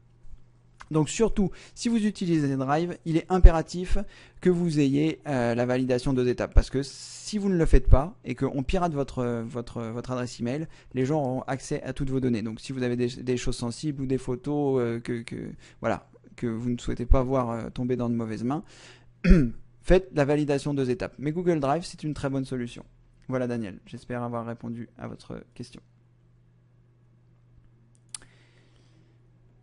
Alors, Philibert, pas de pub intempestive, mais certains programmes ou applications sont difficiles à lancer. Oui, donc là, c'est un problème de rapidité. Donc, soit eh bien, votre disque dur a trop tourné, il est un peu fatigué, et voilà, ce serait peut-être bien de le défragmenter. Soit, il faut lancer donc ce dont je vous ai parlé avec WinDLG, parce que c'est vrai que quand on commence comme ça à avoir des difficultés de programmes, de logiciels qui se lance mal ou tout ça, c'est un petit peu pénible. Donc d'abord, vous essayez quoi? Vous essayez WinDLG, voilà, puisque apparemment vous n'êtes pas infecté, c'est tant mieux parce que c'est pénible d'être infecté. Donc vous essayez WinDLG. Si le test est passé, eh bien c'est parfait. Ensuite, vous essayez de faire une défragmentation pour voir si ça va solutionner le problème. Ensuite, si c'est toujours pareil, vous avez également la possibilité, je vais vous montrer comment faire. Je vais partager mon écran à nouveau. Voilà. Non, ça se passe. Donc je ne sais pas si vous avez Windows 7 ou Windows 8. Si vous avez Windows 7, il faut cliquer sur le menu démarrer et dans le champ où il y a inscrit rechercher en bas, il faut taper CMD, qui est donc le raccourci de commande, donc CMD. Et une fois que vous avez tapé CMD, dans le menu démarrer, il y a un certain nombre de choses. Enfin, en théorie, la commande CMD qui va arriver, c'est l'icône, c'est un fond noir avec une petite icône, enfin un petit trait blanc dessus. Vous effectuez un clic droit sur cette icône et vous choisissez exécuter en tant qu'administrateur. Ça, c'est si vous êtes sur Windows 7. Si vous êtes sur Windows 8, vous faites un clic droit sur le menu démarrer et vous choisissez invite de commande entre parenthèses admin. Ça veut dire quoi? C'est quoi la différence entre les deux? C'est que lorsque vous allez choisir admin, ça va vous garantir des droits supplémentaires qui vont vous permettre de lancer la commande que je vais vous expliquer maintenant. Donc vous cliquez sur invite de commande admin si vous êtes sur Windows 8 et si vous n'êtes pas sur Windows 8, eh bien vous recherchez donc dans le menu démarrer Vous cliquez sur le menu démarrer. Dans le champ de recherche, vous tapez CMD. Lorsque l'icône apparaît, vous faites un clic droit, vous choisissez exécuter en tant qu'administrateur. Voilà. Et vous arriverez donc sur une fenêtre comme celle-ci et vous allez taper la commande suivante SFC espace slash scan SCAN now NOW. Une fois que vous avez tapé ça, vous appuyez sur la touche entrée et là, Windows va vérifier les fichiers de votre système. Donc, vous le laissez faire, c'est un pourcentage qui va augmenter et lorsque vous serez arrivé à 100, eh bien, voilà, Windows vous dira s'il y avait des fichiers qui étaient corrompus et s'il a pu les réparer. S'il n'a pas pu les réparer, ce n'est pas grave, il a certainement pu en réparer certains et pas d'autres. Donc vous redémarrez votre ordinateur et après, une fois que vous aurez redémarré votre ordinateur, eh bien, il vous suffira simplement de voir si les choses vont mieux. Et si ça ne va toujours pas mieux, eh bien là, je pense qu'il faudra envisager la réinstallation de votre système. C'est que votre Windows commence à en avoir assez. Il a trop travaillé, il faut le mettre un petit peu à la retraite. Voilà, donc la réinstallation la réinstallation, si votre disque dur a passé les tests et que vous avez la coche verte, eh bien à ce moment-là, vous pouvez envisager la réinstallation parce que vous pouvez aussi attendre parce que comme Windows 10 va arriver et que vous avez Windows 7, Windows 10 sera donc gratuit pour vous, donc vous pouvez aussi attendre juillet ou août ou septembre. Voilà. Si avec les solutions que je vous ai indiquées, rien ne fonctionne mieux, soit vous patientez, soit vous faites une réinstallation de Windows 7, soit voilà. Vous prendrez votre décision à ce moment-là. Voilà, Philibert. François, bonjour François. Alors, pouvez-vous nous redonner le chargement de Afixa? Ça doit être envisageable. Ça fait longtemps que je ne l'ai pas installé. Et pour ceux qui ne savent pas à quoi correspond Afixa, c'est un petit logiciel qui permet de retrouver clic droit envoyé vers qu'on a perdu avec les webmails. Par exemple, quand vous êtes sur Gmail, eh bien, quand vous faites un clic droit, si par exemple vous voulez envoyer une pièce jointe depuis votre bureau, vous êtes dans votre dossier photo, vous voudriez envoyer 3 photos, je vais vous montrer, ce sera beaucoup plus simple. À quoi sert Afixa? Donc je vais ouvrir... je vais voir si j'ai des documents ou plutôt des images.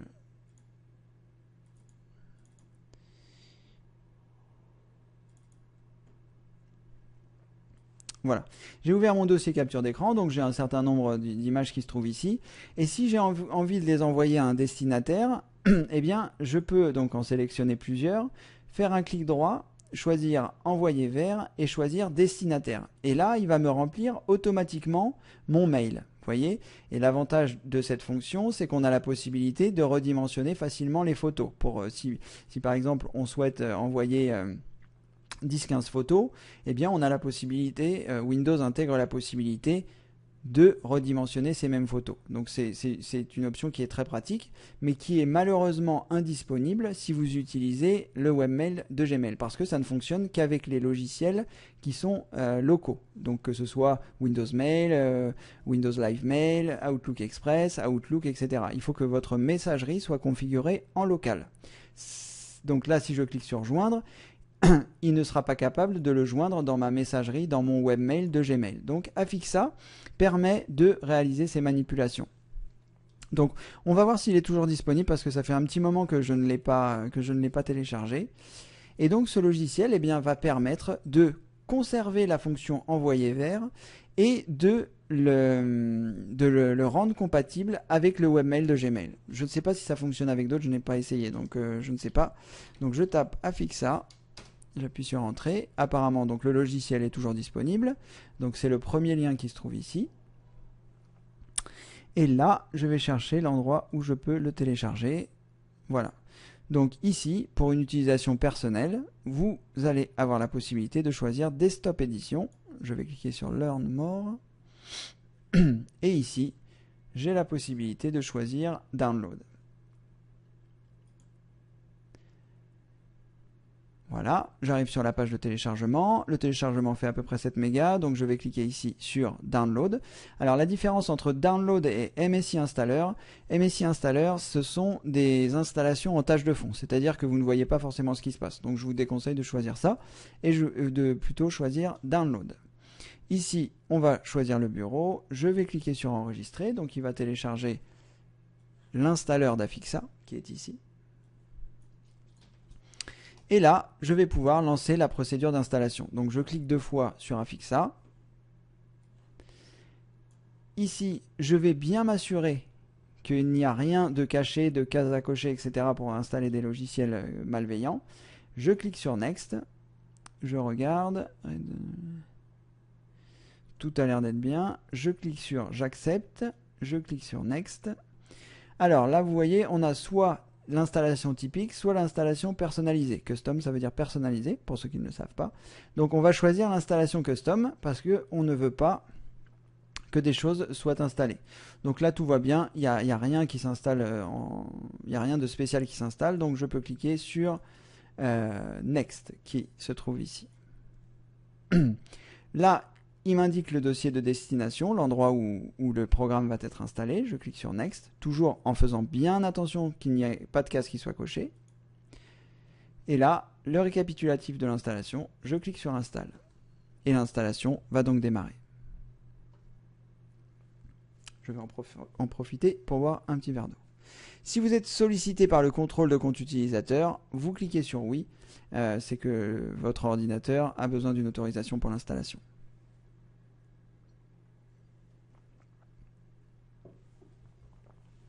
Voilà. Pardon. Afixa a bien été installé. Vous pouvez cliquer ici sur Close. Et en théorie, il doit être dans la barre des tâches. Alors, je ne le vois pas. Pour quelle raison?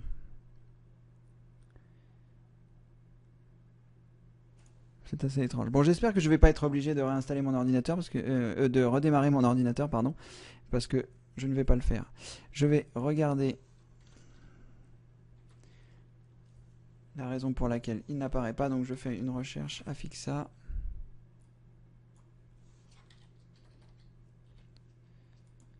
Je vais y arriver. Alors vous ne voyez rien à l'écran, j'en suis navré, mais c'est parce que je suis en train de faire une recherche sur mon autre écran. Alors, voilà.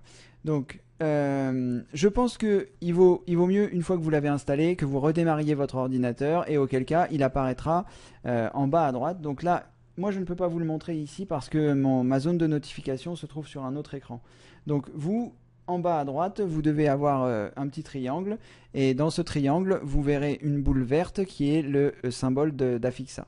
Et ici, donc, vous voyez Auto Start. Donc, il vous demande si vous voulez démarrer Afixa à chaque fois que vous allez démarrer votre ordinateur.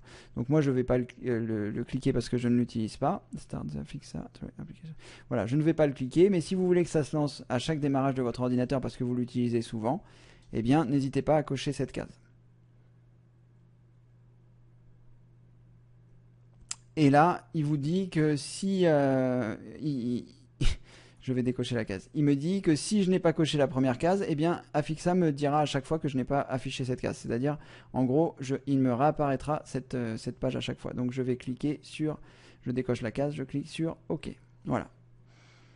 Donc là, j'arrive sur les options d'Afixa. Et là, il va falloir que je lie mon compte Gmail à Afixa pour que ça puisse fonctionner. Donc vous vous souvenez à quoi ça sert? C'est quand vous souhaitez envoyer des photos directement depuis votre dossier photo, faire un clic droit, envoyer vers destinataire, et que ça arrive directement dans Gmail. Ça sera dans un dossier brouillon de Gmail. Donc vous cliquez sur Add, et là c'est les différents types de comptes que vous pouvez installer. Donc Gmail, Zimbra, Yahoo Mail, Outlook, voilà, ça fonctionne avec toutes ces applications. Donc je vais choisir Add Gmail, et là il va vous demander l'adresse email que vous souhaitez ajouter. Donc vous mettez votre adresse email et vous choisissez Grant Access, qui va donc vous faire apparaître une fenêtre. Je ne vais pas le faire ici parce que je n'ai pas envie à la fois de mettre mon adresse email et à la fois de configurer cela. Il va vous faire apparaître une fenêtre dans laquelle vous allez être obligé de vous authentifier. Vous mettrez votre mot de passe, vous cliquerez sur OK, et ça aura lié votre Affixa avec votre Gmail ou votre Yahoo, etc. Et ça vous permettra donc de bénéficier de la fonction clic droit envoyer vers destinataire vers le webmail. Ensuite, vous pourrez jeter un coup d'œil dans les préférences pour voir à quel endroit vous souhaitez que soient créées les choses et quelles sont les différentes possibilités. Voilà. J'espère que j'ai répondu suffisamment à votre question. Je vais effacer les choses pour ne pas que ça reste. J'arrête le partage d'écran. Voilà François, j'espère avoir clarifié la situation quant à l'installation d'Affixa. Vous vous rendez sur le site internet, vous cherchez le téléchargement en cliquant sur Learn More, ensuite vous cliquez sur Download, vous lancez la procédure d'installation, vous redémarrez votre ordinateur pour que les changements soient pris en compte, vous liez votre compte Gmail et ensuite vous regardez éventuellement dans les préférences et ce sera pleinement opérationnel. Voilà. Philibert, merci Cédric, vos conseils sont toujours précieux. Merci Philibert, c'est très gentil. J'espère que voilà, aujourd'hui on a moins de questions que d'habitude. Il faut dire on est 11, la dernière fois on était 42. Donc c'est bien, ça fait petit comité, c'est bien aussi ça me met un peu moins la pression. Je pensais qu'on serait beaucoup parce qu'il y a eu 4600 vues sur le dernier Demande à Cédric. Donc je m'étais dit que voilà, ça allait sûrement susciter des vocations, des gens qui allaient avoir envie de poser des questions. Mais peut-être que le créneau horaire n'est peut-être pas adapté à tout le monde. Il y a peut-être des gens qui travaillent et auquel cas il sera peut-être intéressant de le décaler. Je sais pas, je vais voir en fonction des fréquentations parce que l'objectif c'est aussi de pouvoir répondre à un maximum de gens, un maximum de questions. Là on a eu des petits temps morts, il est 19h10. On va bientôt arrêter la session, sauf si vous avez encore d'autres questions. Mais voilà, c'est bien aussi de partager. N'hésitez pas à partager. Demande à Cédric. Vous pouvez envoyer ça aux personnes que vous connaissez par mail en leur disant voilà, inscris-toi sur formation informatique avec Cédric. Tu pourras poser les questions sur les événements Demande à Cédric. Donc n'hésitez pas à partager. Et puis on verra je verrai si je décale la plage horaire, si c'est plus adapté à certaines personnes. Éventuellement, je ferai un sondage pour savoir quel est le meilleur moment. Peut-être j'intégrerai ça dans le week-end si je m'aperçois que c'est plus simple pour tout le monde. Voilà, toutes les possibilités sont envisageables. En tout cas, c'est moi qui vous remercie de participer, d'assister et d'écouter mes conseils. C'est vrai que je commence à avoir un petit peu d'expérience, mais on ne connaît pas tout sur tout.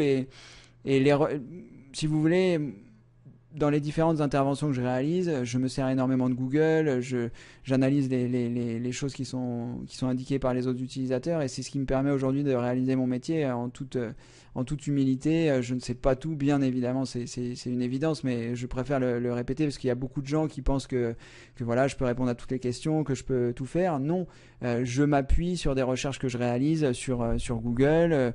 Après, voilà.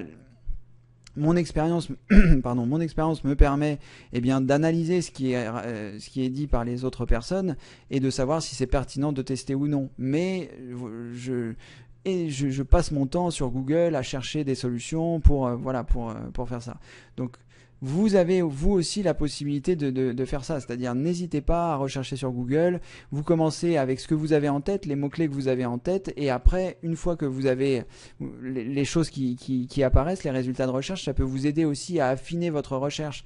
Si vous allez trouver un vocabulaire que vous n'auriez pas forcément pensé à utiliser, vous allez pouvoir mettre ce vocabulaire-là, et puis voilà, après il y a des sites de référence comme Comment ça marche, c'est vraiment un très très bon site, vous trouverez des bonnes réponses, le système de plus et moins vous permet de savoir quelles réponses vont être les plus pertinentes. Ça ne veut pas forcément dire que ça va forcément coller avec votre problème, mais au moins voilà, les réponses sont pertinentes.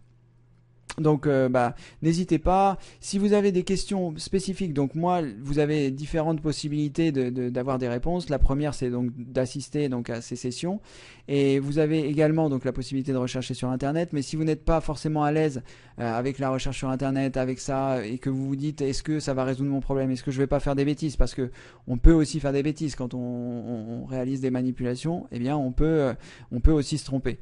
Alors il y a donc les rendez-vous Demande à Cédric. Moi, je reçois énormément de questions. Malheureusement, je suis désolé, mais je ne peux pas y répondre. C'est pour moi impossible. J'ai trop d'activités. Il faut que je fasse les vidéos gratuites. J'ai les dépannages. Là, je prépare mon déménagement. Je n'ai pas la possibilité de répondre. Donc, vous avez la possibilité de me poser les questions ici. Vous avez la possibilité de chercher sur Internet. Et je vais vous montrer un site que Benoît a mis en place. Donc je vais partager mon écran. Un site que Benoît a mis en place pour répondre aux questions des gens. Donc c'est formidable, on en a, on en a parlé ensemble et lui s'est dit qu'il allait sûrement le mettre en place. Vous vous rendez sur ravqi.fr, donc RAVQI, qui est l'abréviation de réponse à vos questions informatiques, donc www.ravqi.fr. Et donc, vous allez arriver donc, sur le site de réponse à vos questions informatiques.fr. Et là, vous allez avoir la possibilité donc, de souscrire. Donc, vous pouvez découvrir comment ça fonctionne en cliquant ici. Donc, c'est très très simple d'utilisation. Donc, c'est un service qui est payant, bien évidemment, parce que voilà, c'est fait par des professionnels. Vous aurez des réponses de qualité. Voilà, que ce soit Benoît ou l'équipe, les gens que vous voyez en page d'accueil ici. Donc, Benoît, Alexandre, Nicolas, Olivier.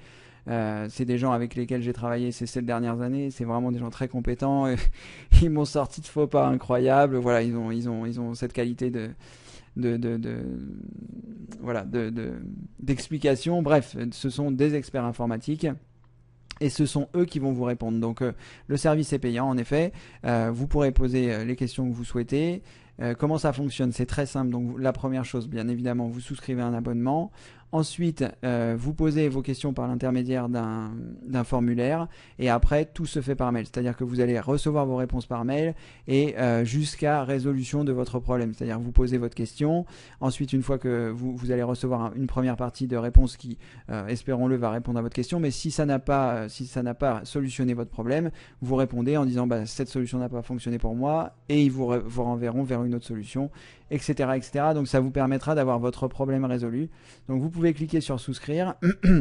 Les tarifs sont très corrects. C'est 15 € pour poser une question, donc résolution de votre problème.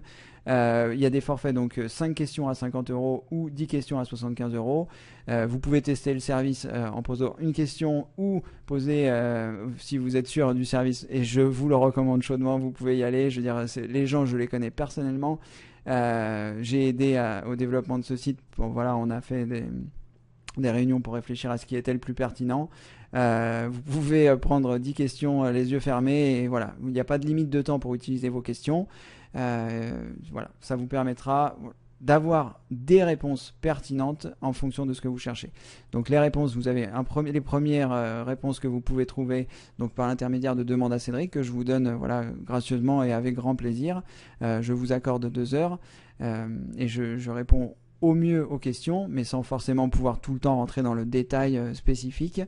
Et si vous voulez vraiment des réponses, vous allez sur ravqi.fr, RAVQI, vous souscrivez, tout vous sera expliqué, il y a une vidéo qui vous expliquera comment ça se passe. Vous posez vos questions, vous avez vos réponses, vraiment c'est vraiment super. Je pense que ça va vraiment être quelque chose qui va fonctionner pour Benoît parce que voilà, c'est très très bien. Voilà, donc vous avez ces possibilités-là pour avoir des réponses à vos questions. Alors, Albert, merci pour la réponse. Concernant mon répétiteur, c'est un D-Link modèle DAP 1520. Je l'ai installé à égale distance entre le routeur et l'ordinateur, environ 15 mètres. D'accord. Alors, Albert, je vais regarder la référence rapide du routeur pour savoir si c'est quelque chose qui est en CPL ou pas. Parce que là, pour répondre à la question, la distance, c'est pas vraiment un critère. C'est-à-dire que si vous le mettez à 15 mètres et que vous avez des murs qui font 14 mètres, bon, j'exagère un peu bien évidemment, mais vous comprenez bien que le signal ne pourra pas passer. Ce ne sont que des ondes et c'est vraiment en fonction de ce qui se passe. Si vous avez voilà, des micro-ondes entre les deux, si vous avez des faïences, des épaisseurs, des isolations, ça peut freiner le Wi-Fi. Alors, répétiteur bibande sans fil. Donc là, apparemment, ce n'est pas une version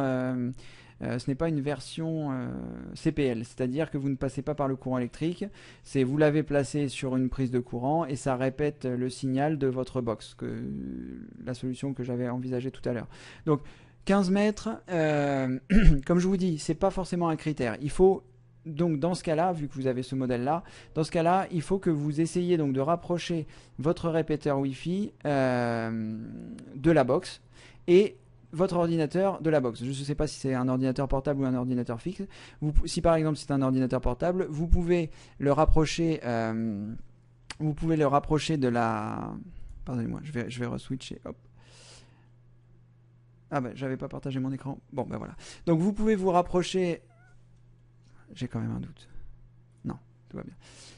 Vous pouvez rapprocher, je vais y arriver, pardonnez-moi. Donc vous pouvez rapprocher votre portable du répéteur et rapprocher votre répéteur de la box et voir si vous avez toujours ces coupures. Si vous n'avez plus ces coupures, c'est que voilà, il y a la distance se fait, il y a un endroit où le signal est perdu, soit entre la box et le répéteur, soit entre le répéteur et l'ordinateur. Donc vous testez les distances, éventuellement vous augmentez les distances au fil du temps, et si vous vous apercevez que vous n'avez plus de coupures quand vous êtes proche, eh bien il faudra envisager une autre solution si vous voulez continuer d'être à 30 mètres de votre box. Donc soit un répéteur Wi-Fi CPL comme je vous indiquais, soit passer par le CPL, peut-être le répéteur, enfin tout dépend de votre budget. Le répéteur Wi-Fi CPL, je pense que ça vaut aux environs de 100 euros, et un CPL, c'est-à-dire un boîtier du côté de la boîte, pardonnez-moi, je vais y arriver. Un boîtier du côté de la box et un boîtier du côté de votre ordinateur portable, mais dans ce cas-là, si vous ne prenez qu'un CPL sans un CPL Wi-Fi, eh bien vous serez obligé de brancher des câbles de chaque côté, enfin du côté de votre ordinateur. Donc c'est peut-être pas ce que vous recherchez. Si vous avez envie de pouvoir balader votre ordinateur portable, dans ce cas-là, ce ne sera pas forcément la meilleure solution pour vous. Auquel cas, il faudra prendre un répéteur Wi-Fi. Donc ça vaut une centaine d'euros, et puis un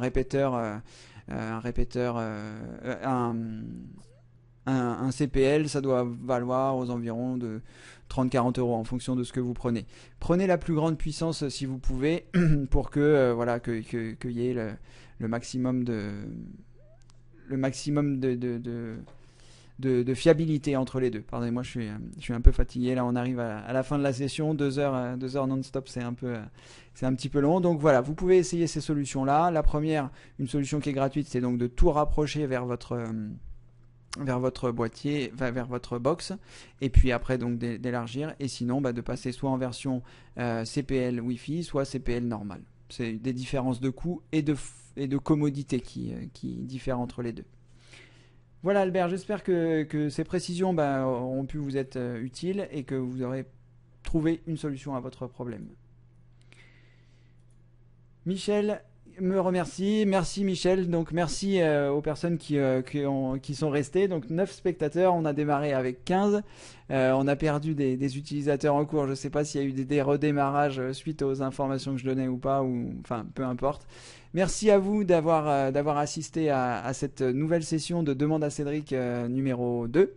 Le prochain, c'est donc le vendredi 3 juillet 2015. Vous pouvez préparer vos questions à l'avance. On va continuer 17h30, 19h30 dans un premier temps et on verra comment ça se passe si on change les horaires, si on change le jour, pour qu'il y ait un peu plus de gens qui puissent profiter de ça. De toute façon, il y a la retransmission. Donc si vous êtes inscrit sur le site formation informatique avec cédric.fr, vous aurez votre retransmission dans votre espace qui vous est dédié. Si vous êtes devenu membre en achetant un de mes produits, eh bien directement dans votre espace membre, vous avez accès vous aurez aussi accès à la retransmission et aussi à l'index des questions. Donc n'hésitez pas, voilà, n'hésitez pas à revenir, n'hésitez pas à en parler autour de vous. Et puis, voilà, je pense qu'on a à peu près fait le tour. Est-ce que j'ai d'autres choses à vous dire? Ça ne me vient pas trop à l'esprit. Est-ce que vous avez d'autres questions? Apparemment pas, donc on va peut-être s'arrêter là. Ça va commencer le week-end pour vous et pour moi. Donc, merci une fois de plus. Merci Albert pour vos remerciements. J'espère que cette nouvelle session vous a plu. N'oubliez pas de vous inscrire. N'oubliez pas d'aller découvrir le site Rafki qui est vraiment quelque chose de fiable. Attention, ce n'est pas un service gratuit, on est d'accord, c'est pas la peine de me dire ah mais c'est payant, etc. On est d'accord, mais c'est un service de qualité. Dans la vie, il faut choisir, est-ce qu'on veut du gratuit, et dans ce cas-là, il faut un peu se débrouiller, il faut un peu bricoler, ou alors est-ce qu'on veut un service de qualité, et auquel cas c'est payant. Mais ça, je ne vous apprends rien, c'est pour tout pareil. Voilà, c'était Cédric du site formation informatique avec cédric.fr. Merci encore d'avoir assisté à cet événement. Il fait un peu chaud là, j'espère que je ne serai pas trop brillant. Et je vous dis à très bientôt pour des prochaines vidéos et sinon au 3 juillet 2015. Merci à tous et à toutes et tous et à très bientôt. Au revoir.